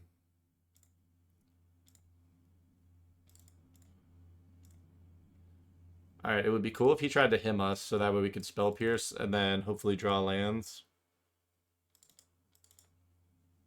Yeah, there's a lot of black recently. I'm actually wondering if, like, starting to put in some, what do you call it? Nice, nice. Some amount of, like, the pro black things. Dude.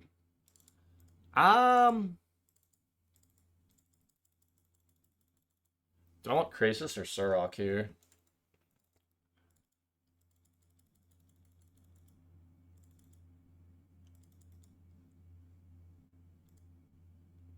I think I want Surrock, just on the off chance he has removal.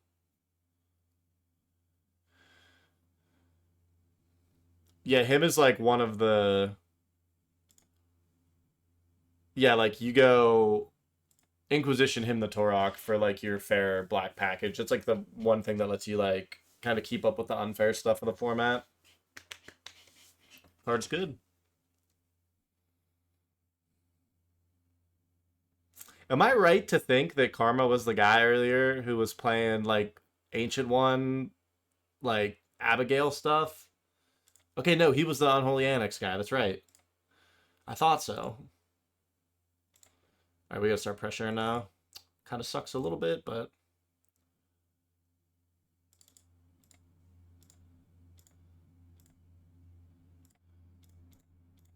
all right, we are just gonna Crisis here because this should just set us up to get lethal here soon.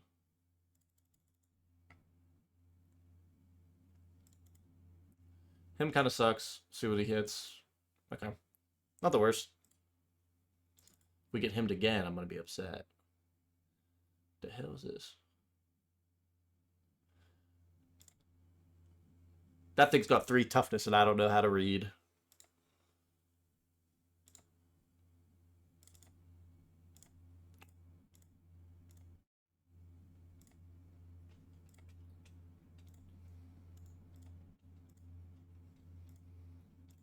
Sure, make him a 4/4.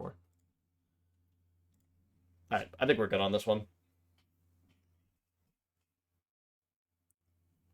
Can come through you.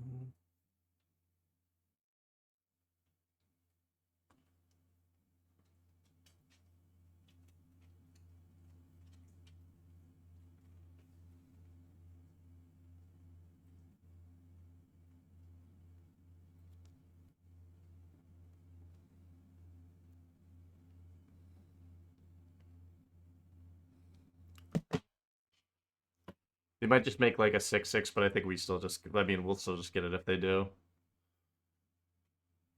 Okay, well, we're gonna get a card out of this.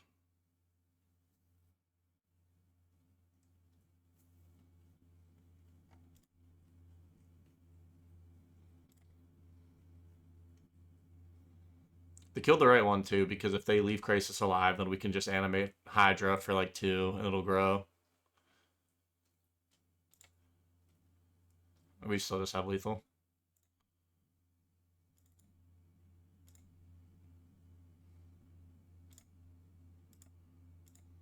We'll see if he has a kill spell for this.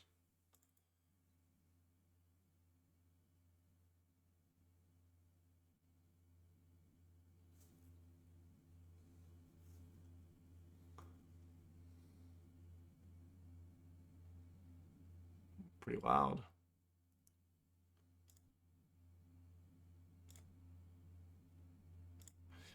Okay, so I think in this instance we want to go Hierarch into Krasis, because that lets us attack for 8 next turn. I'm down a game.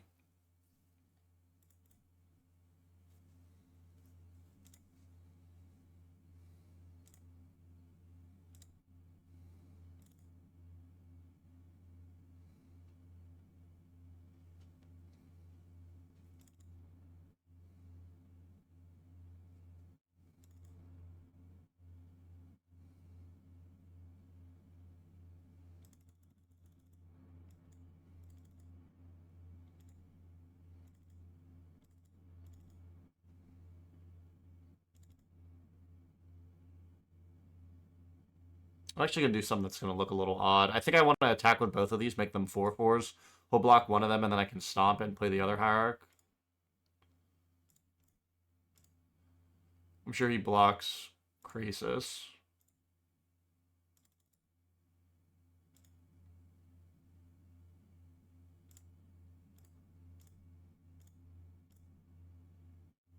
It kind of sucks we're taking like so much damage.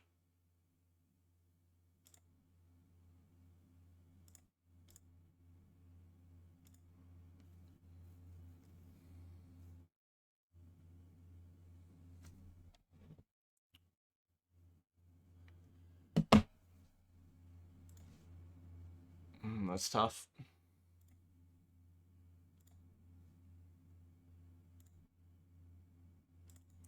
How big can we make this layer of the Hydra? So we can make it 1, 2, 3, 4, 5. Could dump 5 mana, making a 4/4, which makes it a 6/6, which would trade with the demon.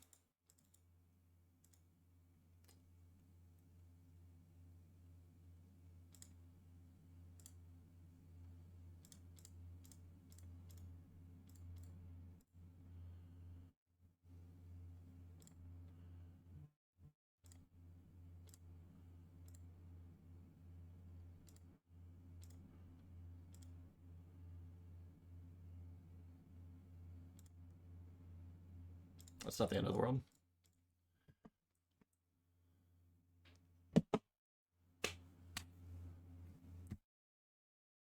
That's tough. Winmore, thanks for the follow. I don't know if we're going to be able to come out of this one.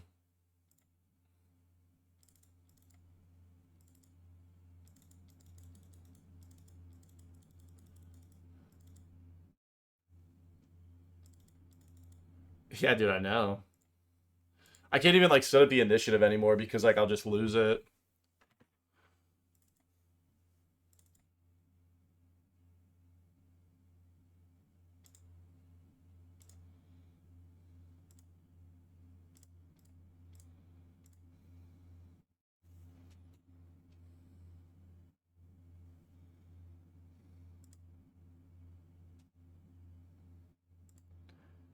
Yeah, I just don't think I don't think I had a good window to. Like,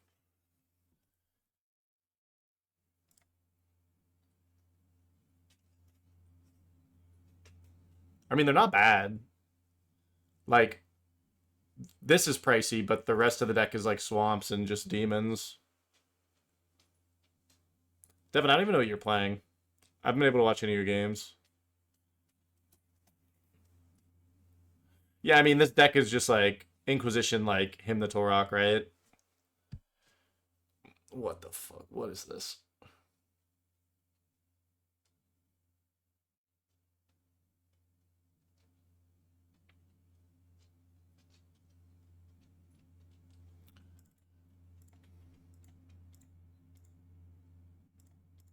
I don't think we're winning this one, boys.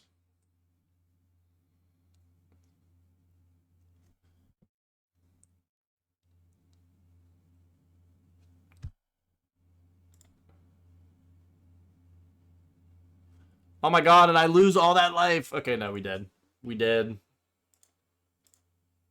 I don't think there was a window that I could let's watch Corbin. Let's see if we can add more to the punt counter.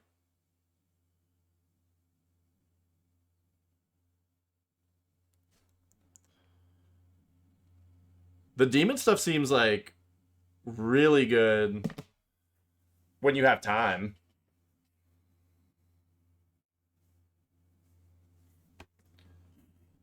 Like if we oh sorry, Nami.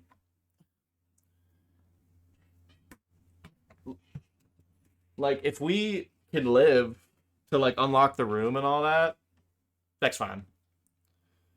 Because the value engine is like absurd. What I want to know is, can you play it in not mono black, where you can play like what the heck was that deck that Toad was playing, where it had like changelings and shit? Like, is it like Udok Core or something? Like maybe we're just a secondary color that just like helps you like I don't know, like kind of like do more, I guess. I don't know.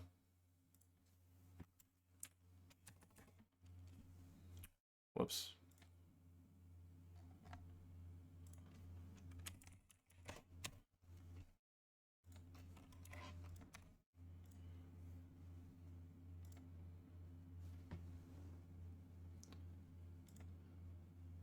Damn, Corbin. Wait, actually, this guy's playing Esper. What are we doing over here? I'm interested.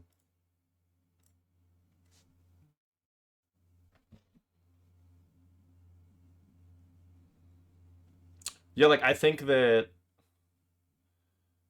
because what the heck was it Toad playing like Bison Whistle? Like wasn't that what the deck was? Devin, is this what you're playing tonight? Is that what you just sent me? First off, if it is, it's over. So we're gonna talk about that.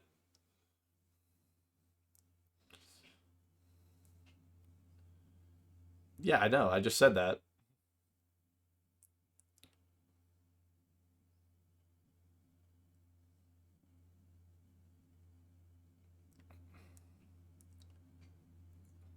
I said a while ago that before you submit decks, you need to vet them. You need to send them to me so I can vet them. I don't know what this feller here is doing, but this should just be Sunken Hollow, I think.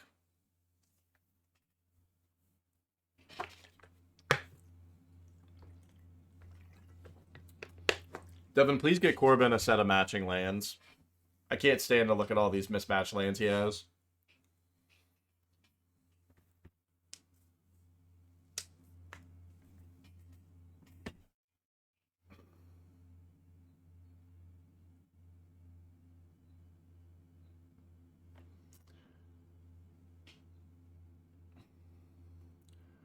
What? I have a lot of questions. I had a lot of questions. Game, at least two, probably three. You have Surgical in your deck against Burn. You take 2 damage to hit his Lava Spike.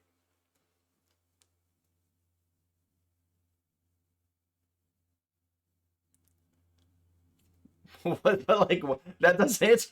I get it. Okay, it is game 3. That doesn't answer my question.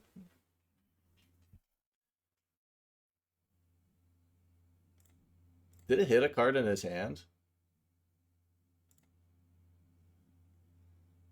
Did he have a Lava Spike in hand? Or did he mulligan? Oh my god. Dude, okay. Devin. Corbin has too many cards in his burn deck that don't burn the opponent. We need to talk about this. Oh my god.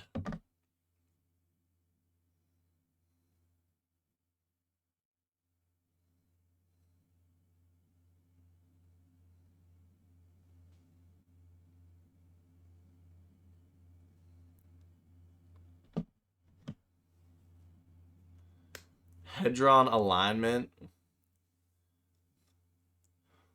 Why are we boarding in interactive pieces for the guy trying to win with Hedron alignment? Why are we not just trying to kill him?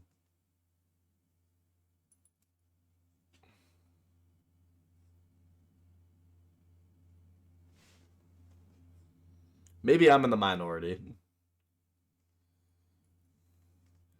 Maybe I'm out of touch.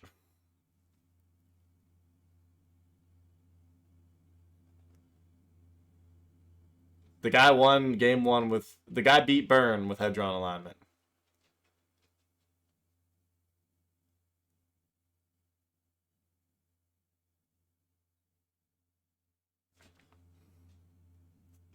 I'm like physically in pain.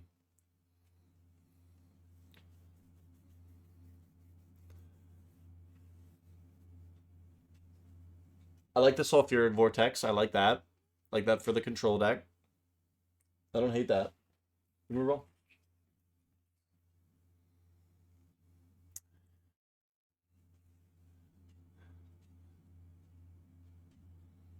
Oh my god, I didn't even notice the clocks. What is going on? You know what? I'm gonna give it to Corbin because you know what? Actually, you know what? No, I'm not actually. He's getting one added to the punt counter for that.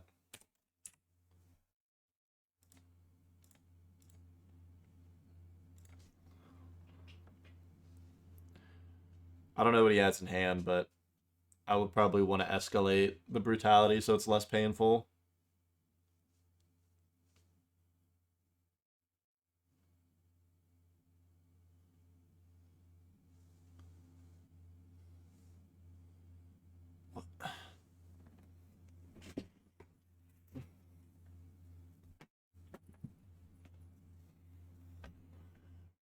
But like, but why is he? Why is there a Soul Guide later in his sideboard?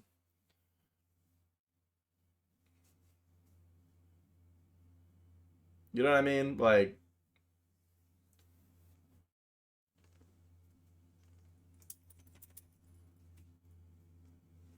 So I guess he's playing surgical still post board because like that hits like one alignment or something, right?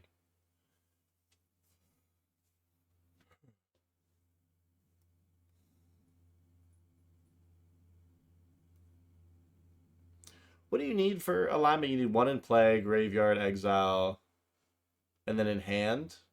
You have to reveal one in hand.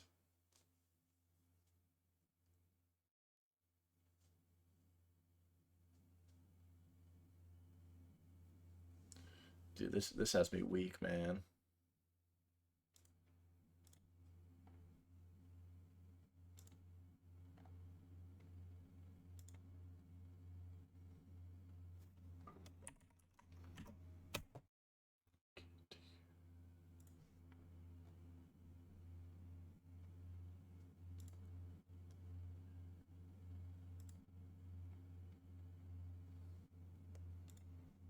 Wait, what the hell? Oh my god. I was responding to a Discord message, and we've Archmage. Dude, this is like too much, actually. Are there any other games going on?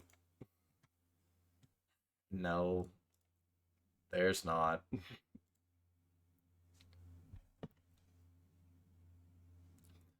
No, he's doing it wrong. He should target himself and then copy it by paying 2 mana.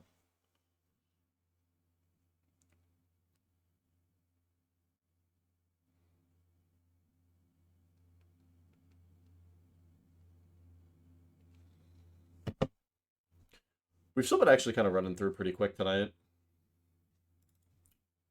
Not a ton of fast, or not a ton of long games. Why is actually Corbin the last game playing Burn?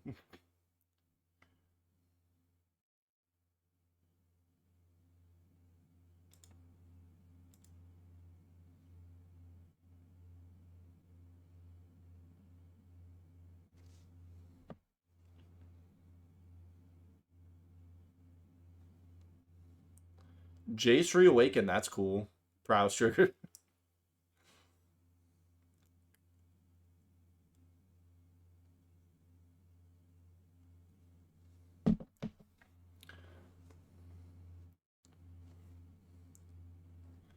Only in value vintage can you Archmage's Charm your opponent's Monastery Swiftspear, then get a Prowess trigger on it from your Jace Reawakened as you patiently wait to assemble your Hedron alignment combo deck.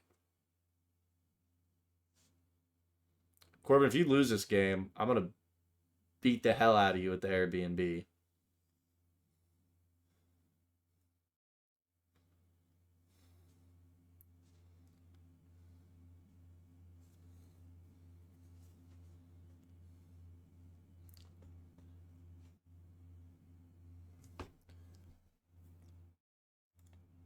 Okay, that's actually kind of cool because you can plot the Hedron alignment.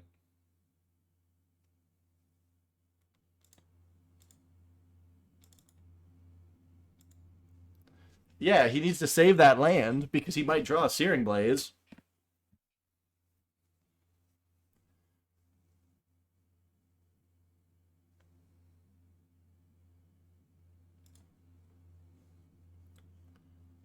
Who here knows lore?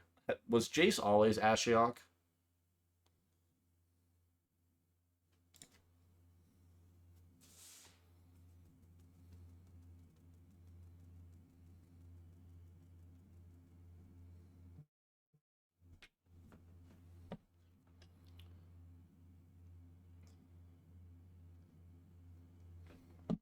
Dude.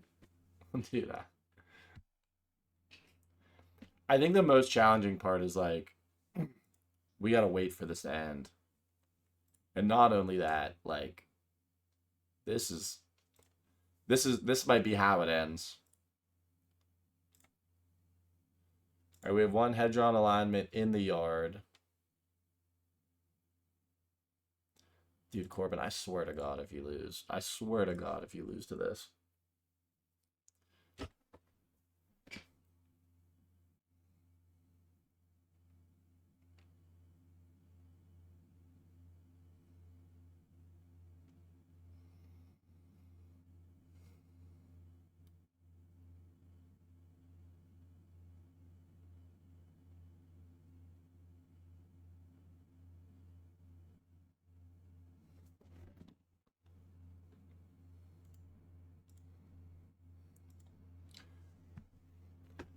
I have the Corbin I have the Corbin punt counter prepped.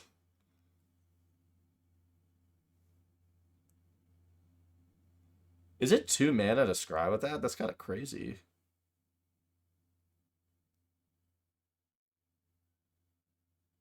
That's actually pretty good. He's digging.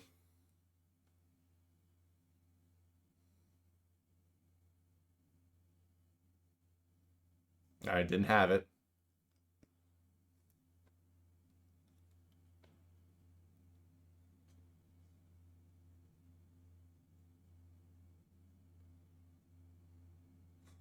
Where's Corbin's Enchanter's Bane? Oh wait, I don't actually think that works. I think you have to target with Enchanter's Bane.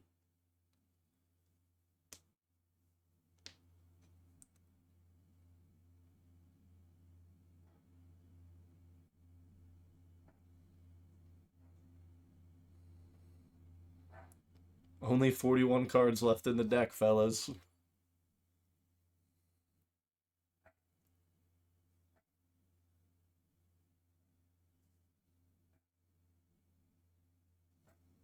Thank you, Brock, for the lore update.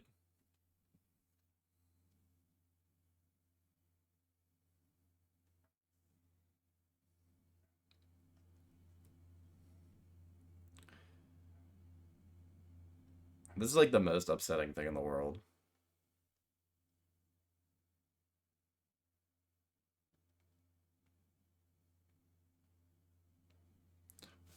Listen, no one answered my question earlier. I want to not talk about this game. Should I go pick up food? Should I pick up food after this? That's what I mean. Like, it's like this is the last game. Like, we can't. Cut it from the VOD.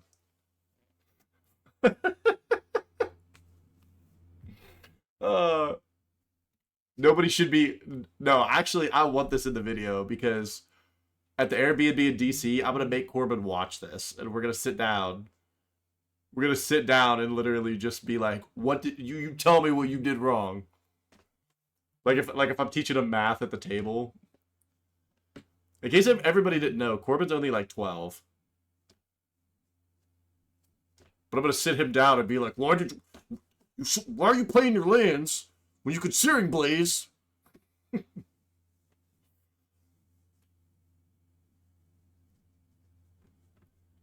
Oh, I'm not watching it. I don't edit. I only edit like the start and the end of the streams, and then whenever the bad thing happens on streams, that I have to sometimes clip around. Yeah, Corbin is actually 12. That's why he's still playing his for basics. You know what? He's getting a punt counter for that. Oh yeah, no, I need to watch it again. Corbin wants to start playing Magic. We're gonna sit down and be like, look, why did you we talked about it before, and then you did it again.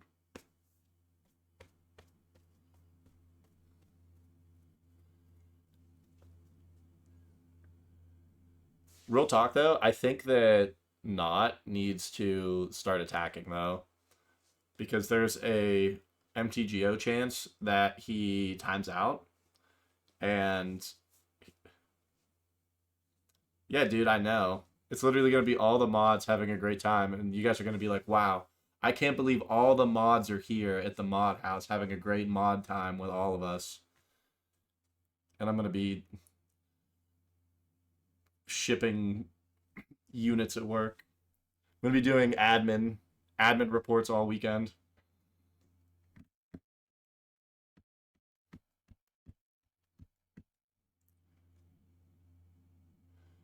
No, I like my job. My job's going well. And then not only that, but Hado, you should come to DC because we technically have another spot. So we are doing 4 rounds tonight. That's why one of these players just needs to die.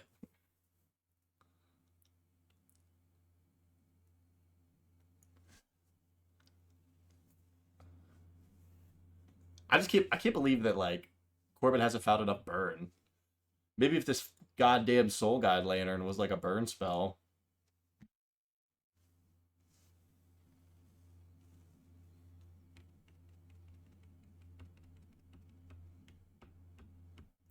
Maybe like some Raisin Canes. Raisin Canes, Locaniac combo.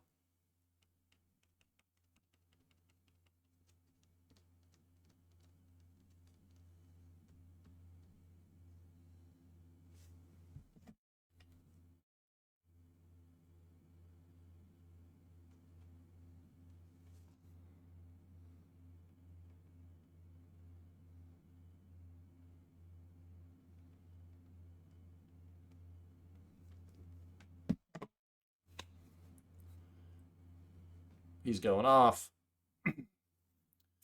Just needs 5 more spells to kill him right here. I wonder if he didn't find it yet.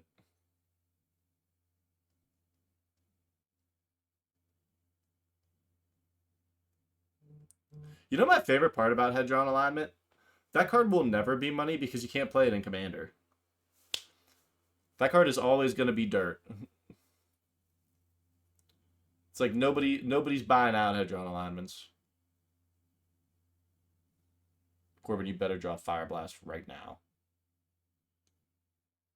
You better draw Fire Blast right now.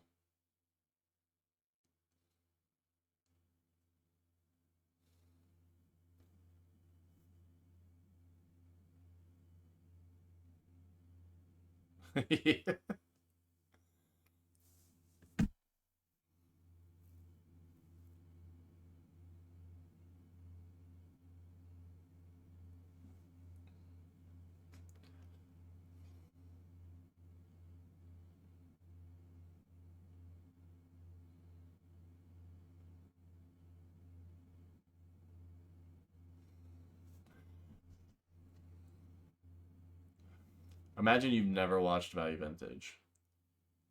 Imagine you've never watched Value Vintage, and this is the first game that you get to watch. You don't have to pay to get into the center, just for the events.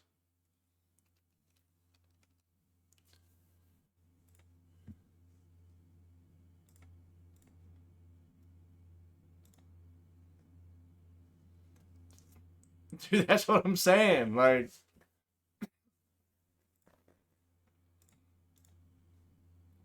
oh, it didn't save my.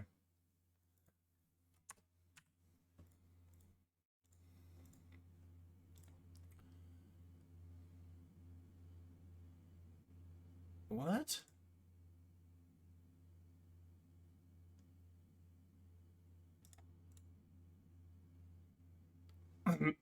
Wait, did I miss something? I thought there was already Hedron Alignment in Exile.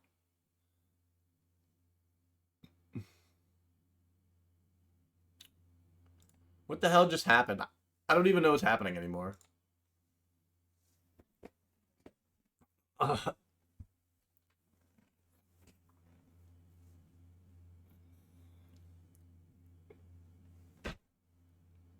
This might be the worst game of Magic I've ever watched in my life.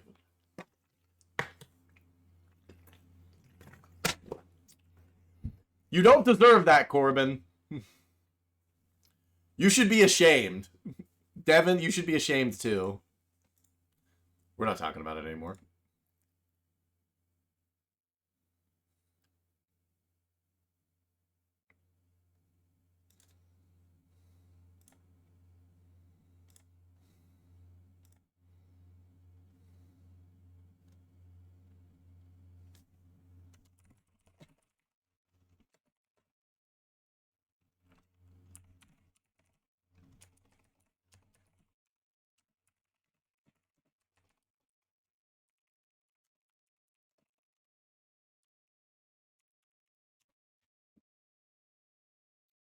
All right, we're against Guthwine.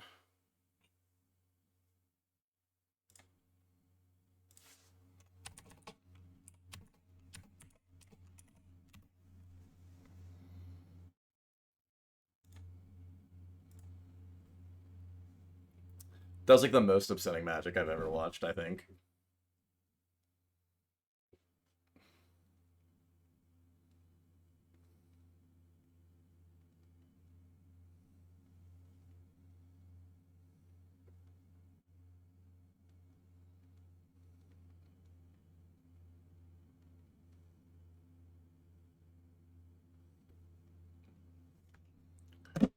All right. I will take the Giganta.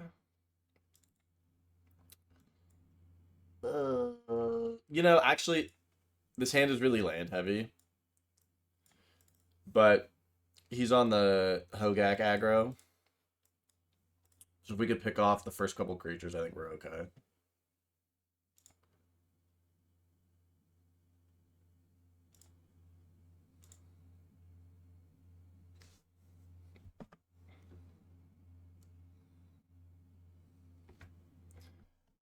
Yep.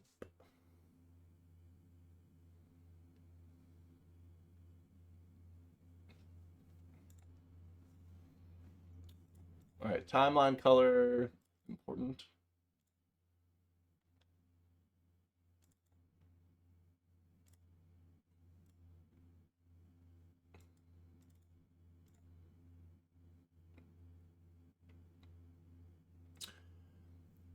Yeah, Hogak's in this format. It's actually, oh my gosh, it's actually like pretty close to what we would call tier 1. My boy Kyle, thank you for the Amazon Prime. Thank you for giving me free money. Ugh. Okay, we are going to bolt this in response, just in case he hits a Hogak.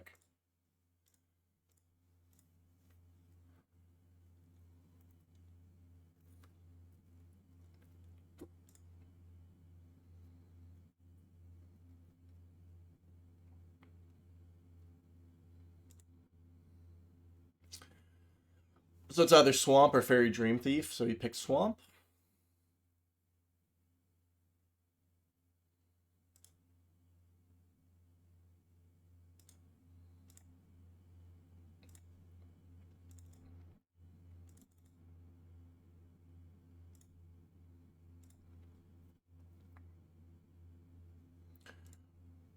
That's right, give me your free Bezos money.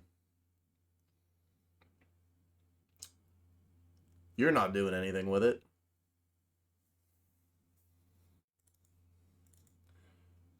Fork, if you're still in here, you better tell your parents to give me their prime. I don't really want to stomp this supplier, but might have to. Smallpox.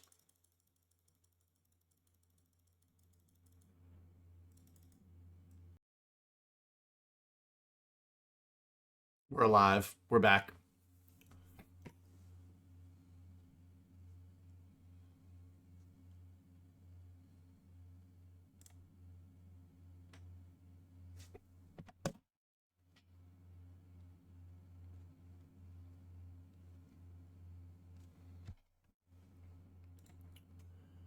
Ooh, I think this is... Oh, no, this is fine. Well, actually, no. So we want...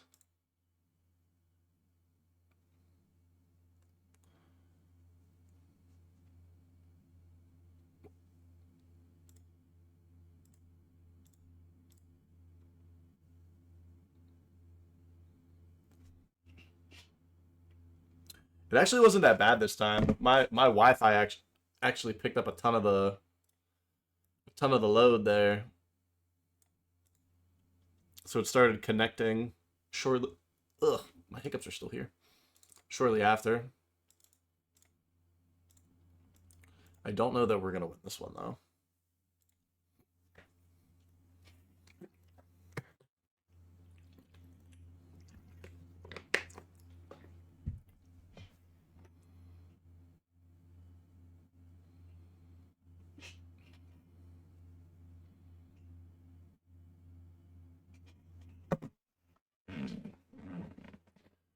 Yeah, we Krundle in. We get really blown out here if he has a land, but we gotta do what we can to keep this Hogak out of play, because we're definitely not winning if he Hogaks us.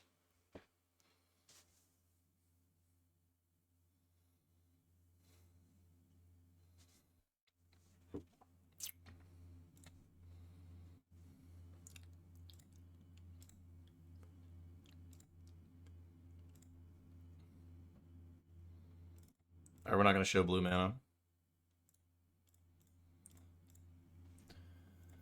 We are indeed walking in with our pants down. Our pants are down.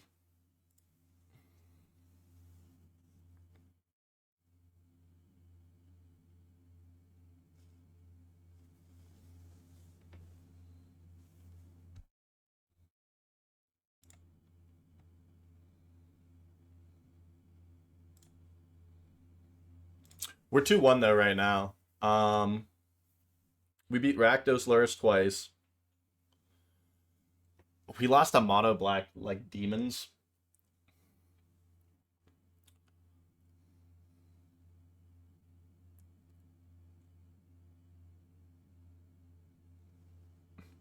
Yeah, I just mean that like we had ways to like show removal.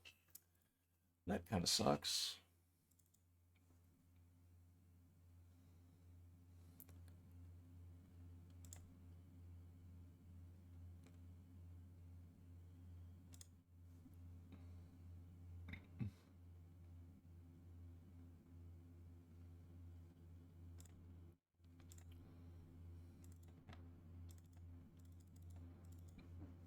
Oh, excuse me. All right, I'm actually gonna buy Gigantha here just to have an extra card in hand.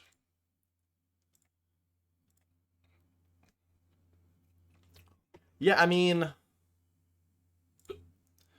I think the deck's like fine. Like the demon deck. We were talking about it like with the chat, and it's just like I think that the biggest problem with the deck is it doesn't do like anything early. Like you're like so banked in on like Inquisition him. All right, I'm dead. I'm dead, and we showed that we play blue, which kind of sucks.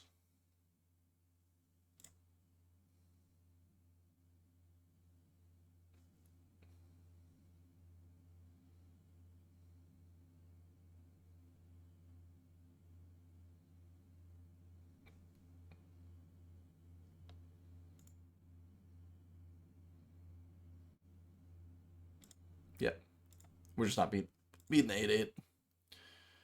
We'll just bring all these in. Bring in Staticaster too, because he has a lot of X1s. I don't like Tam here. Surok is also probably weak here.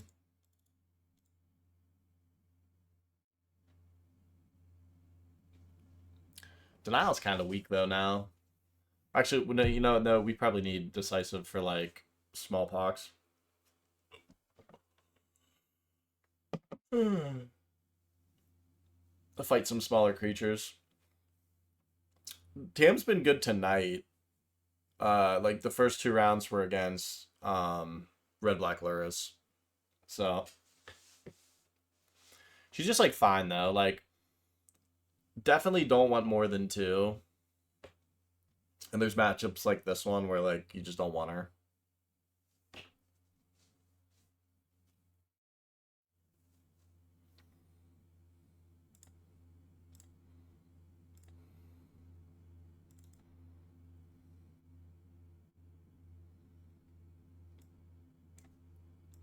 It's a tough hand. I'm looking keep it. Yeah, that's the thing. Like, she's got to be good in the matchups. I don't think I want this. There's no Soul Guide. There's no removal. We're gonna all. I like this hand.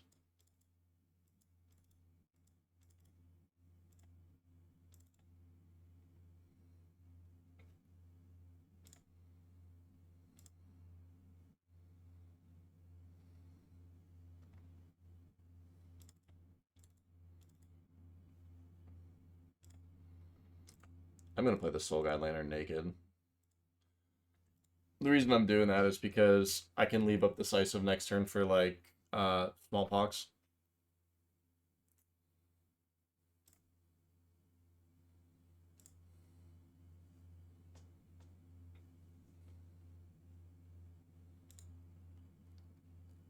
I mean, love to see that. Feel vindicated of also not holding the Soul Guide Lantern. Ah. That's actually not awful because next turn it can let us undermount. I think the best thing that happens here is he tries to smallpox us. That's like best circumstance. Like, let us use our mana, and then we can undermountain.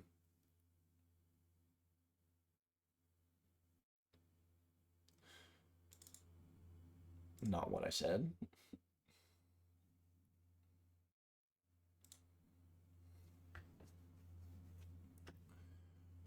I think we're still undermounting this turn.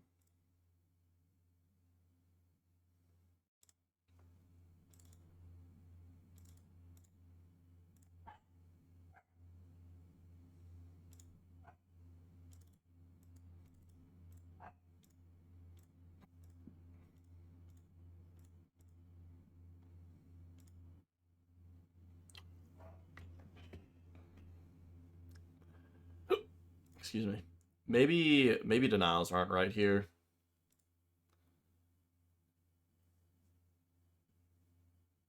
I just don't know what else we would what else we'd bring in.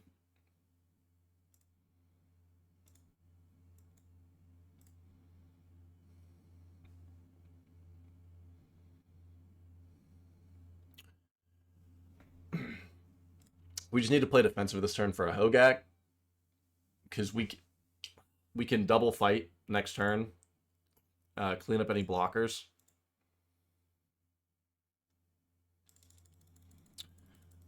Well, that just sucks.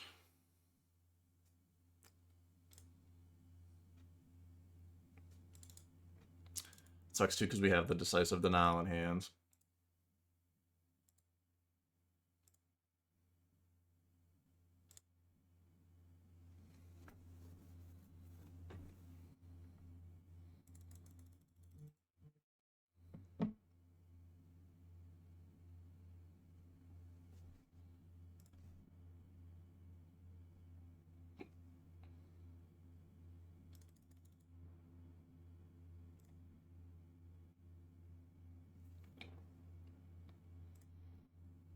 I should have cracked the lantern there, but I had a hiccup coming on that I literally just was not paying attention. I'm not sure that it matters, though. We're, like, super behind.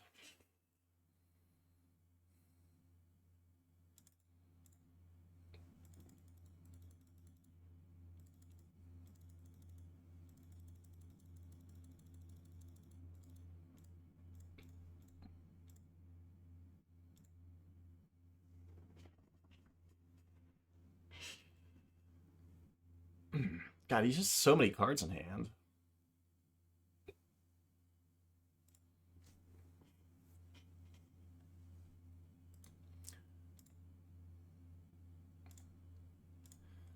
Like, how are we so behind on cards? We mulligan once. I guess that's it. I mean, he's like ahead 2.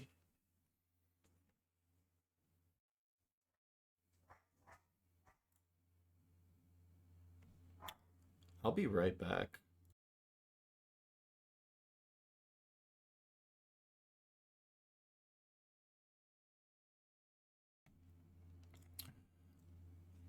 Okay, sorry about that. I heard a bang, like what sounded like outside, and my dog was reacting. So normally she's pretty good about just like barking at dumb stuff, but she was barking like real kind of aggressive about whatever was going on. I went down, I didn't see anything, but definitely odd.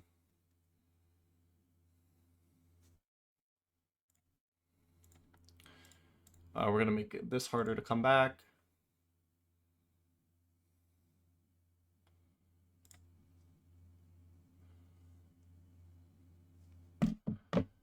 I think we're just gonna pop this now.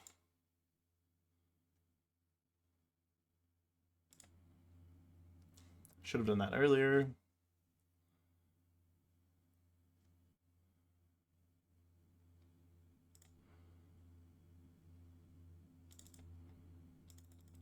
Man, the fact that they have 1 green really sucks.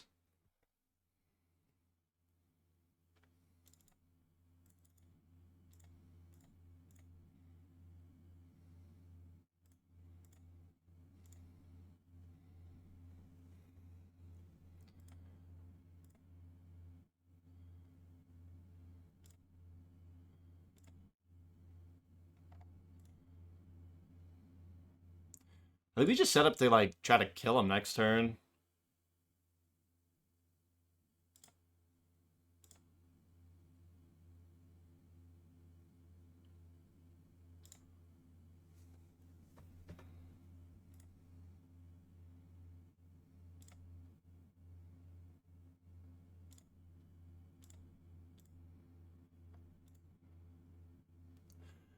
Do we want to hold up Bolt or Spell Pierce? What do we think?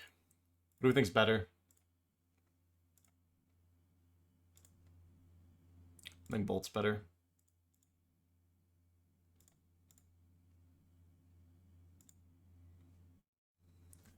Didn't drop the game to anyone except you. Why'd you have to keep me from the 4-0? We don't know. We don't know that you couldn't have won that game. We already talked about that.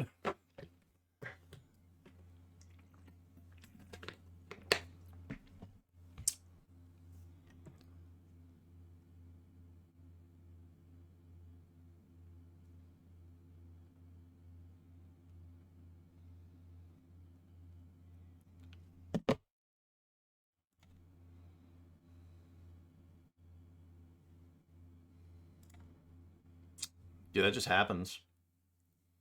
It's just a thing that happens sometimes.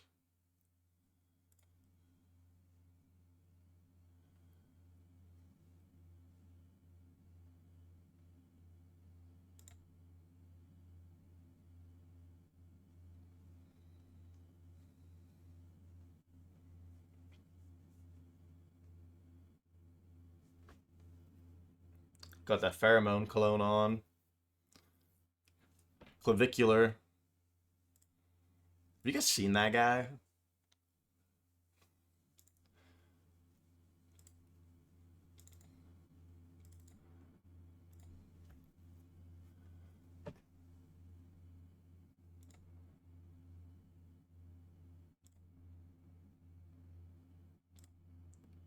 Trap you.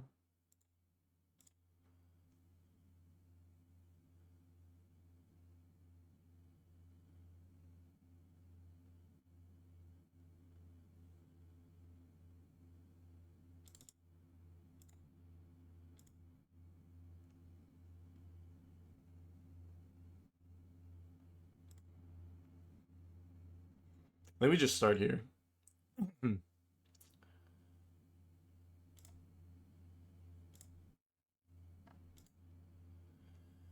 We'll see how he blocks.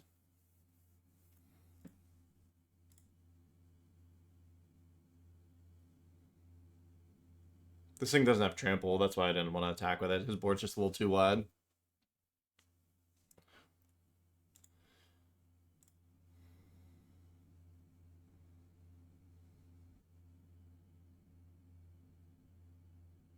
I feel like I just heard it again.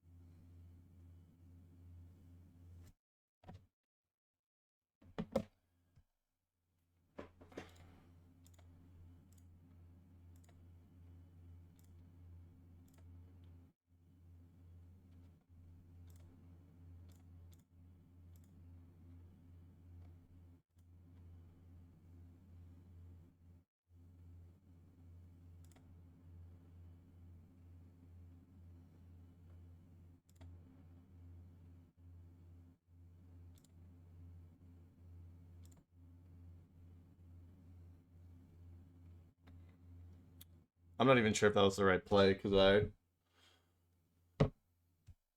feel like I'm getting distracted by whatever this noise that I keep hearing is.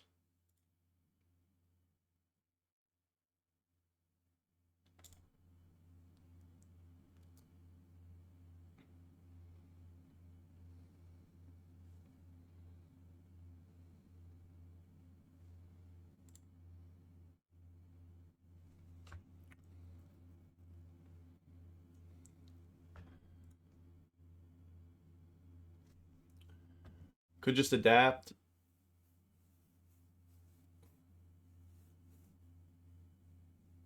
Yeah, I guess I could have. Like I said, I think I wasn't really thinking through that turn well enough.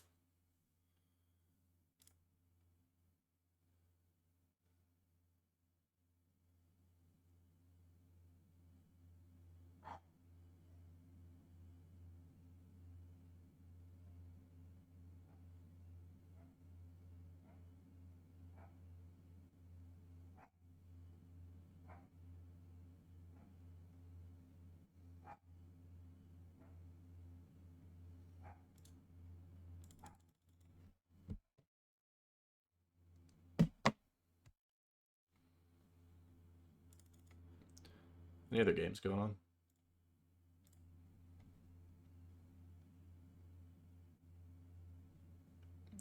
Toads is going on. I don't even know what he's playing.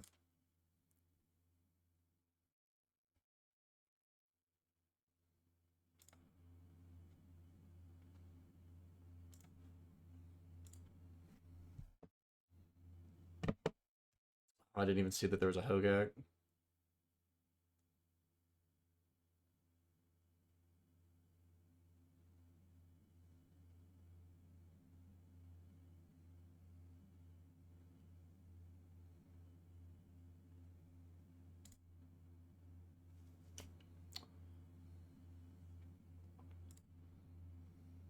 I don't know what we can do about that.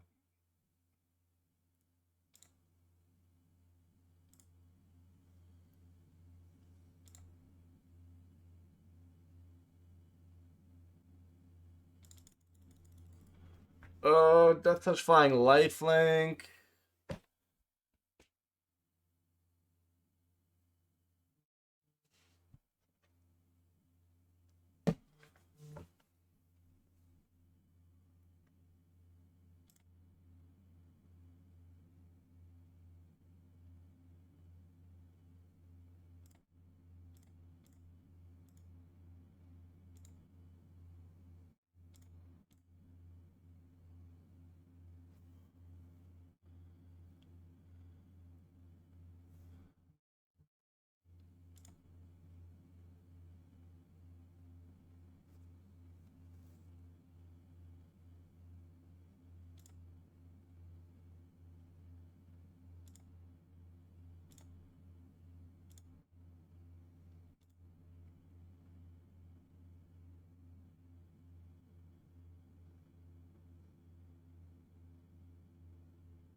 So we have to just attack with Krasis there, because if we attack with Hierarch, then he just blocks the 7/7.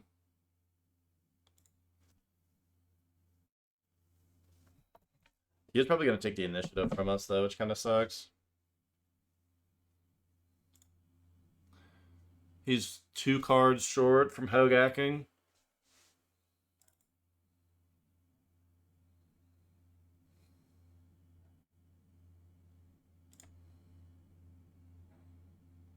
We're actually fortunate he didn't go Forge or anything.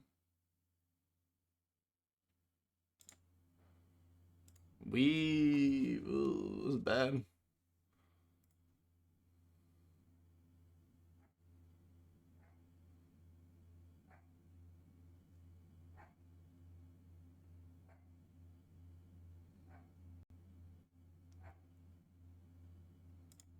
I don't think there's a merit in blocking this turn. It's not lethal. We might need the mana.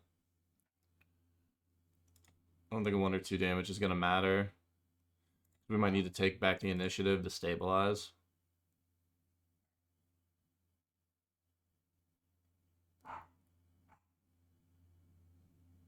I misplayed this one a couple times.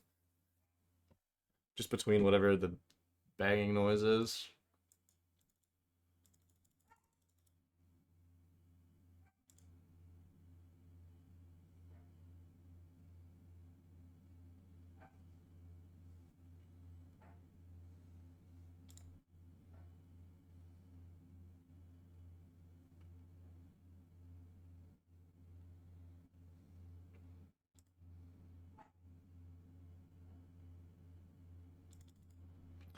Okay, so we have to take the initiative back.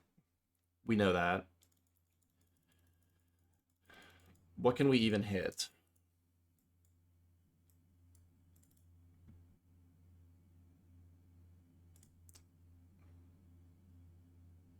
I don't think we want to use this decisive denial yet. I think we just want to do this. We're gonna lose our 1/1.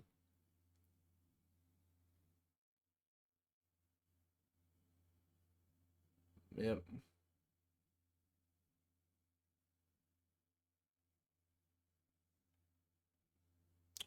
We could still use the decisive denial aggressively.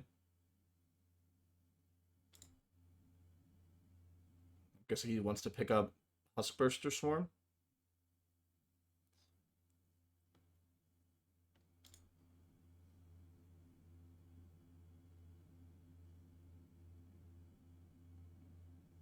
So it's either Lewin, Huskburster, or Hogak. I think Huskburster makes the most sense.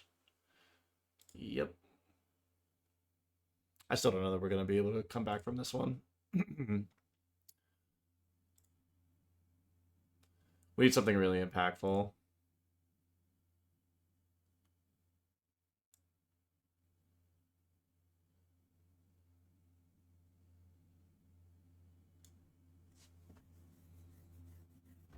Cave of the Chaos gets us a land.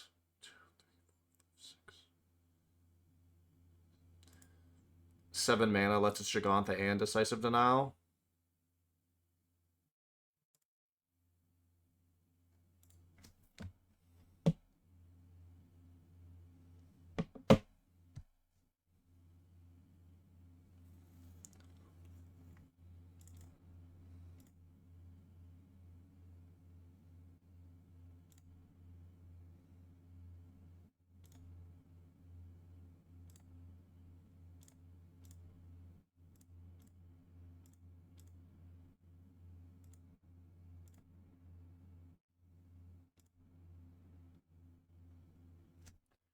Alright, so we have 2 blockers. We have a Decisive Denial.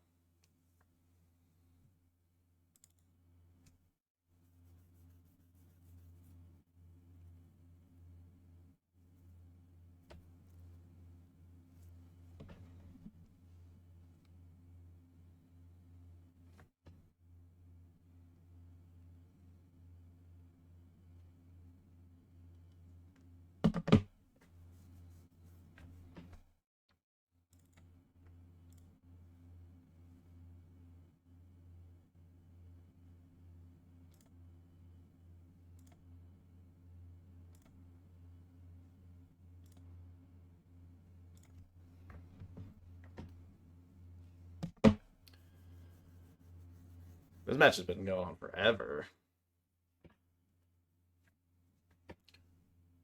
The most interesting looking deck I saw today, it was probably the demon one that we played against. Where it's just like mono black mid range, and then it plays the unholy annex stuff.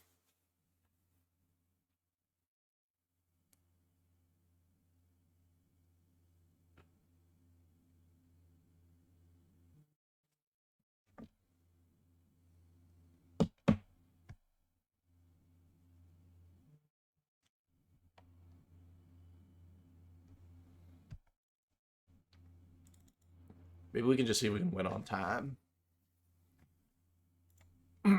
Excuse me.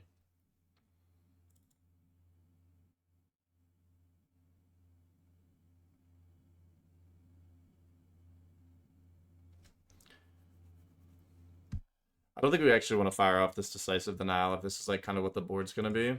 I think we just wait. We might be able to do like another thing mid combat. Crazy.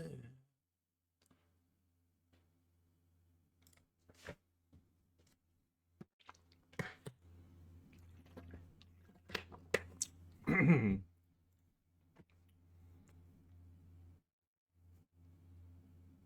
definitely just putting more counters on caves.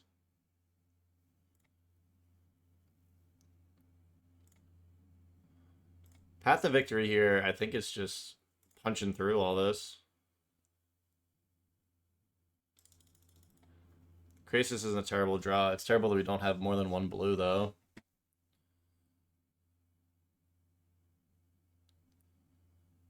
At least we do. We have Gigantho.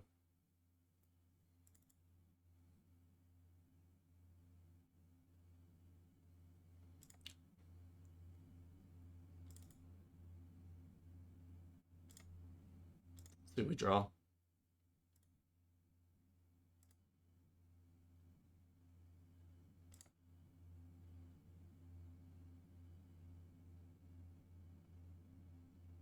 That's pretty good.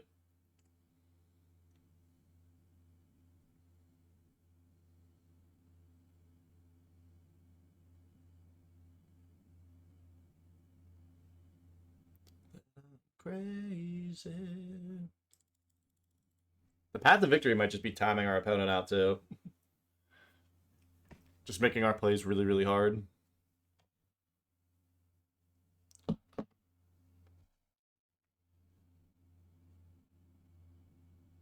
we throwing the boys in front of it? That would be huge.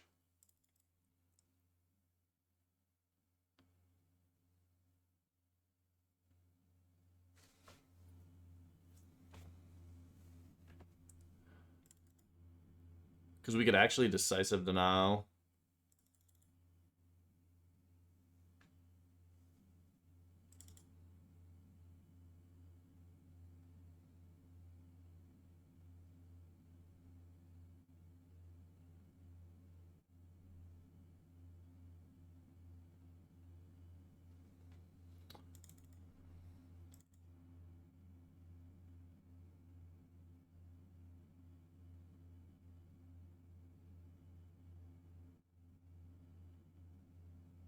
Maybe we just need to get Tramplers in play. Like, if we get this Krasis in play, it can get bigger than, like, his whole board. Like, once again.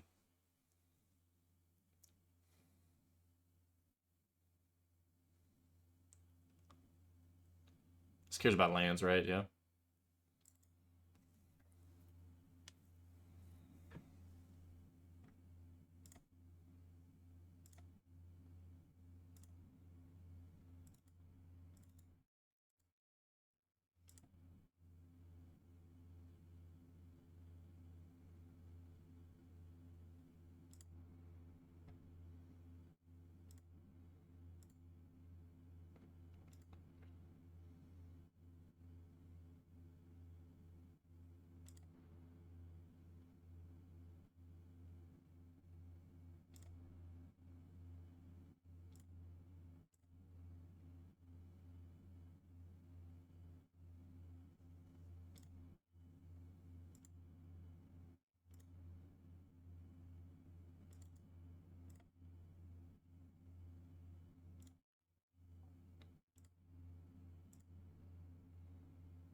What an interesting game.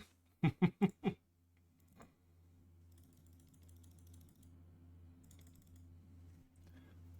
think we're going to get it here. At least this game 2. For anyone watching, since this is game 2.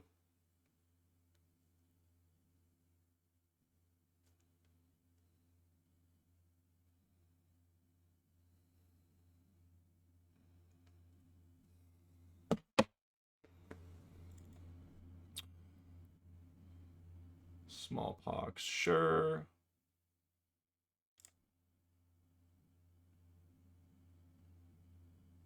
We actually don't need this mountain or Gigantha.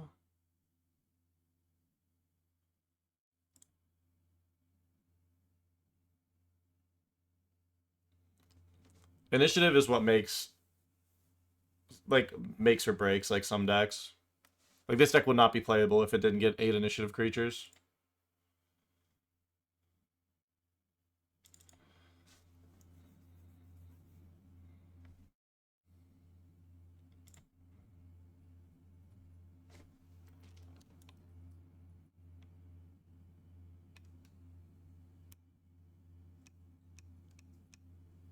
What are you doing? I'm thinking I have a burglar. It's my dog.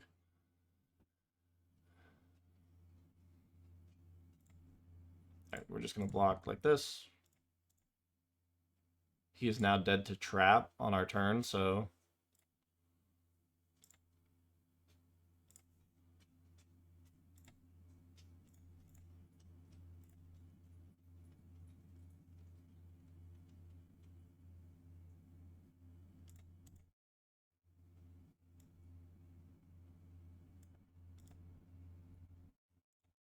I'd like the same thing.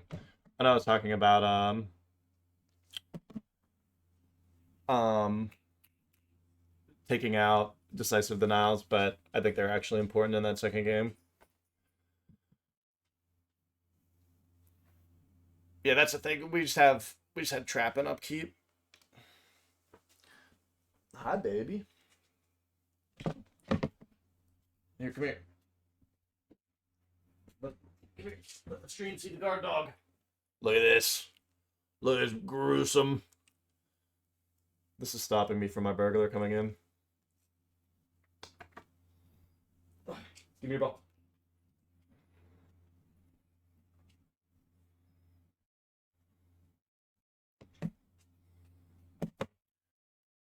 In for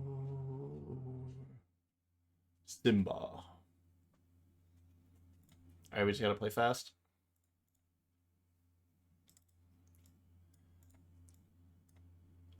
It's not the greatest, but it's fine. Depending on their start. Toughest thing about this hand is just if they smallpox us.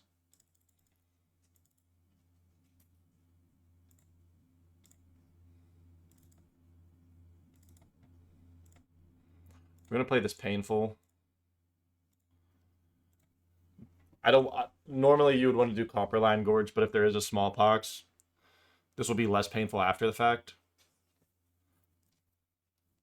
Okay, that's not too bad.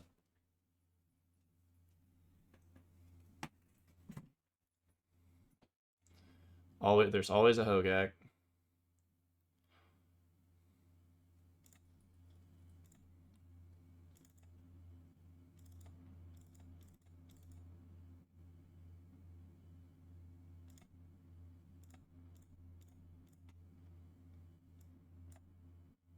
John really land heavy. We're gonna leave up Denial. God's favorite deck. Yeah, I know. Hogak is definitely God's favorite deck. So we have Denial in case he has a smallpox. Okay, nothing. That's good for us. Ooh, dude, my beloved.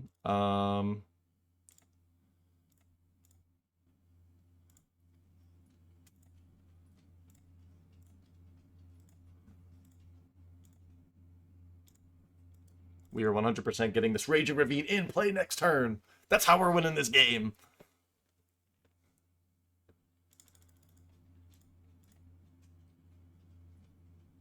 Let's use our mana.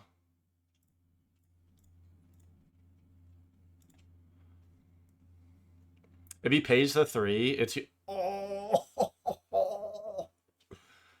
That's huge.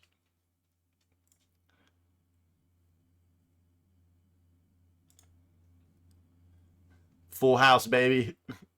Full house. Dude, a Soul Guide landing off the top would be juicy as hell.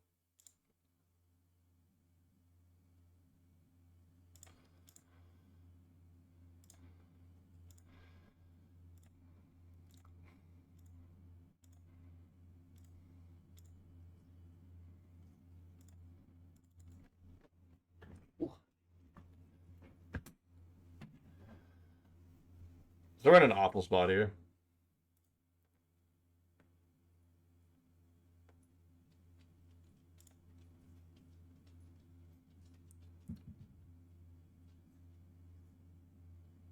We're so fucked. We're so fucked. We're gonna lose to Hogak now. Damn, I can't believe you draw these lands. I should have picked up Giganta. Minor misplay that definitely does not matter.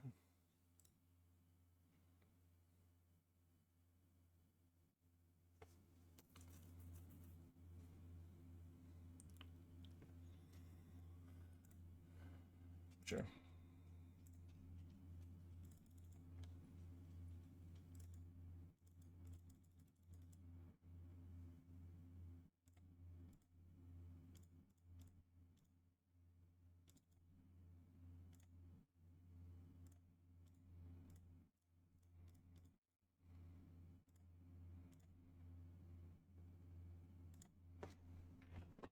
We do have a path to victory that's just like not cheesing them out of the clock.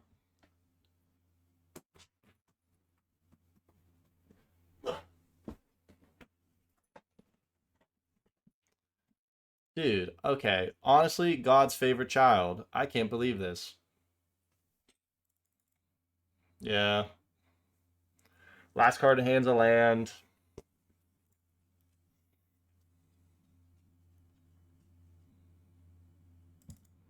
Yep, yep, yep.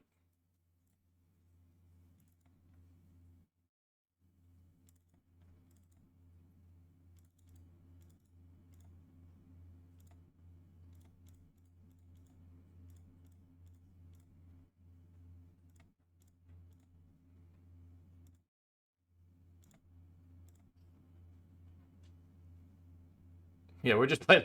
We're playing to bleed out the clock now. Yeah. I don't think it's gonna matter though.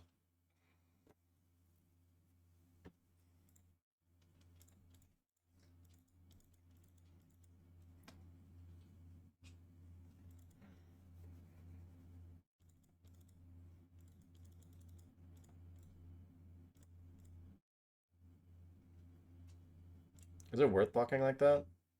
What's the difference between 1 and 2?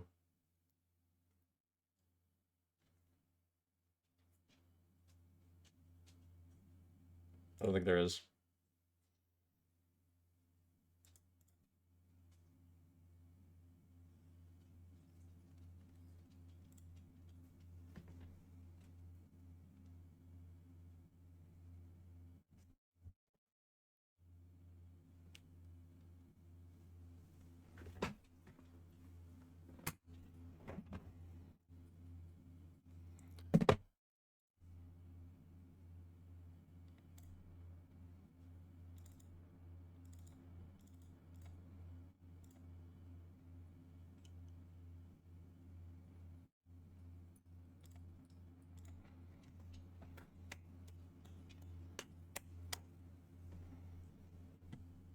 Yep.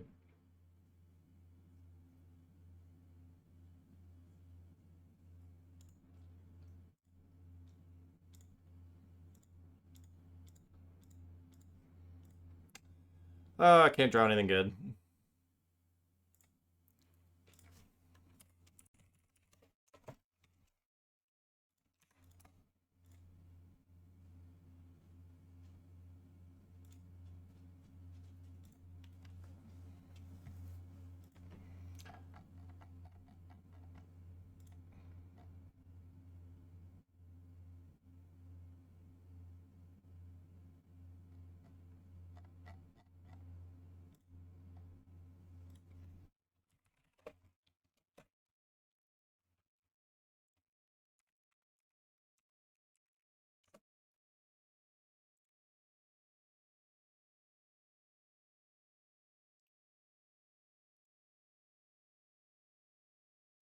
What time is it? Oh my god, it's 10 o'clock.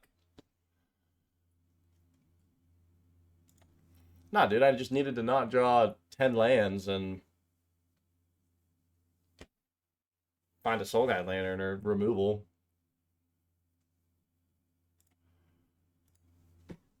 Alright, things I didn't get to see. We're gonna look at a couple decks just real quick.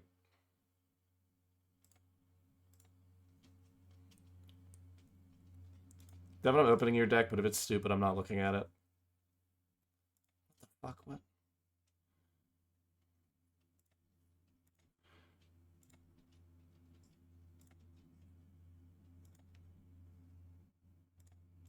Why are none of these loading?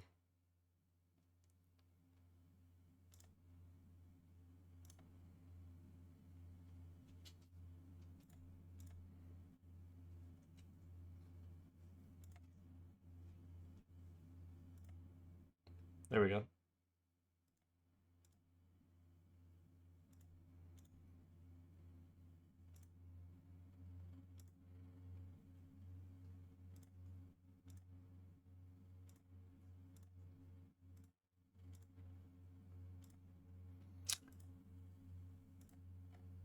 Yeah, his flood gets him like 2/2s with haste.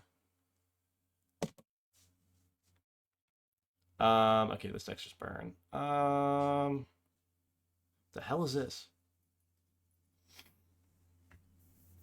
I don't like Punisher effects like this.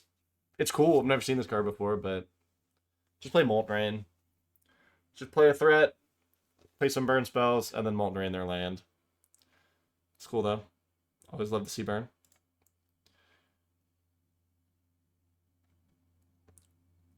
So why are we in blue? Dress down.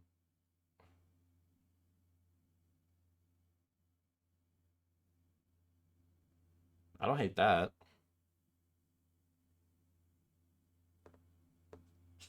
Yeah, I played against that Corey Steelcutter one though.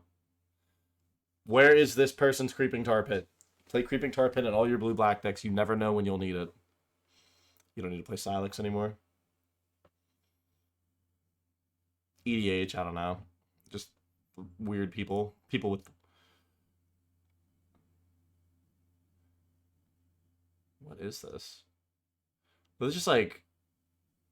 heroic. I wonder if I should be playing Reckless Rage. Reckless Rage is pretty good in Boros. Luminancer doesn't die. Swiftspear doesn't die. Fork, are you in here? Should we be playing this?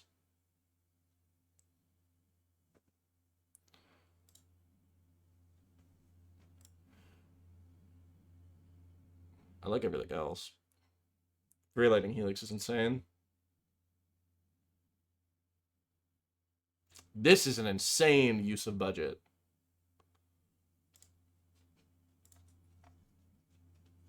But you were actually playing Rana as well.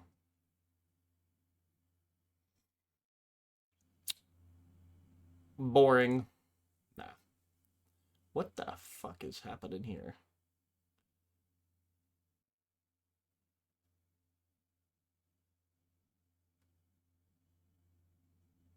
Sleep, washout.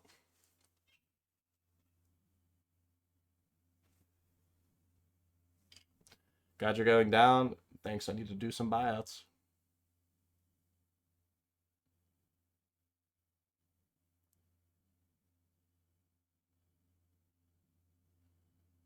Dude, there's like too much. Oh my god, there's too much going on in this deck. Okay, so we're like moving counters from things to Darksteel Reactor. Okay. Heard, chef. Cool though. I've never seen this before. Who did this? Fancy Hands? Cool deck. Right, what the fuck was Toad doing? Oh my god, Haunting Echoes.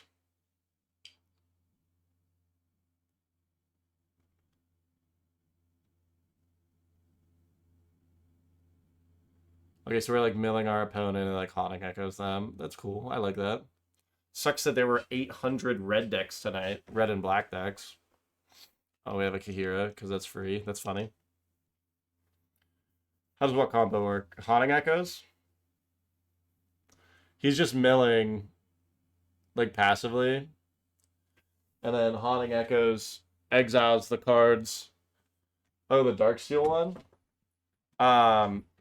There's different ways to put like charge counters on your artifacts. Like a lot of them do it already. And then you can, there's an artifact that he was playing that you could pay X to move X counters from an artifact to another artifact. So you're just trying to put 20 counters on your Darksteel Reactor and kill him. Or win the game, I guess. There's some cool decks tonight. I played 4 black decks in a row. So overall thoughts. Krundle's still solid. I think Hogak we just drew super poor against. I like the sideboard though. I think we needed everything. We didn't play against anything we needed Revelry for, but Revelry is pretty important versus Nadu and like Affinity. Favorite list? This is my favorite list naturally. But if I had to pick a favorite list, let's actually look at Karma's whole 75. Because he went 4-0 with it.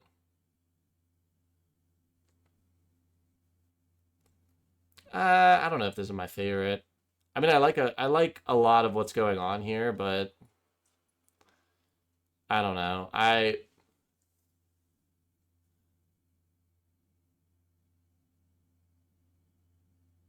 don't know. I don't know how to I don't know how to explain it.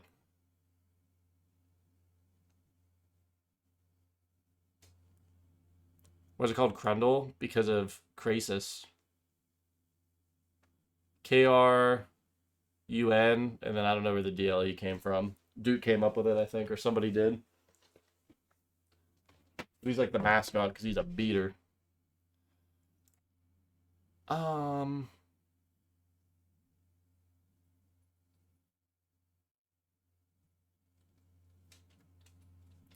I don't know if I mean, this is probably my favorite deck from the night.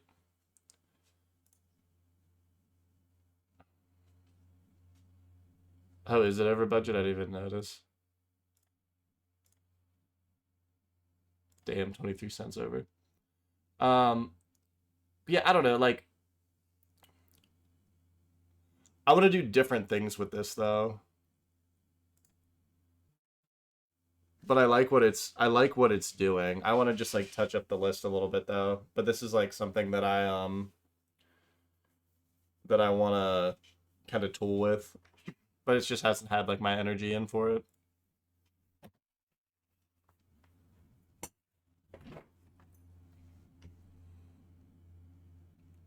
I probably won't play this next week. I'll probably play something else that I'm bringing to DC. Because like I'm gonna have this in my bag for DC. So yeah, like no Him the Torok. Like I feel like you have to, as much as you might not want to. Like you need to. Um, but no, like I thought about playing Mono White tonight. Like there's different things. I was gonna play the rack, but you can't rent Humidian hatcheries right now from Card Hoarder, and I wasn't gonna pay $40 just to have them. So I don't know. I'm gonna play something that I'm gonna bring to DC, but I don't know what that is yet. But I'm getting tired. This went so long tonight. It's such a long event. So thank you guys for watching. If you're not already subscribed to the YouTube, VVMTG, I just uploaded a new video today that was educational. So let me know how you like that. Every Wednesday here, we'll be doing more creator clashes. Should be on Mondays. So keep your notifications on for those. If you're not following, please follow. You can sub now. So if you have a free Bezos Amazon sub, throw some free money at me. I appreciate that. It all goes right back to the channels since I just put my own money into them. But yeah, we'll be back next Wednesday. Play something cool. Appreciate everybody stopping in. Catch you guys later.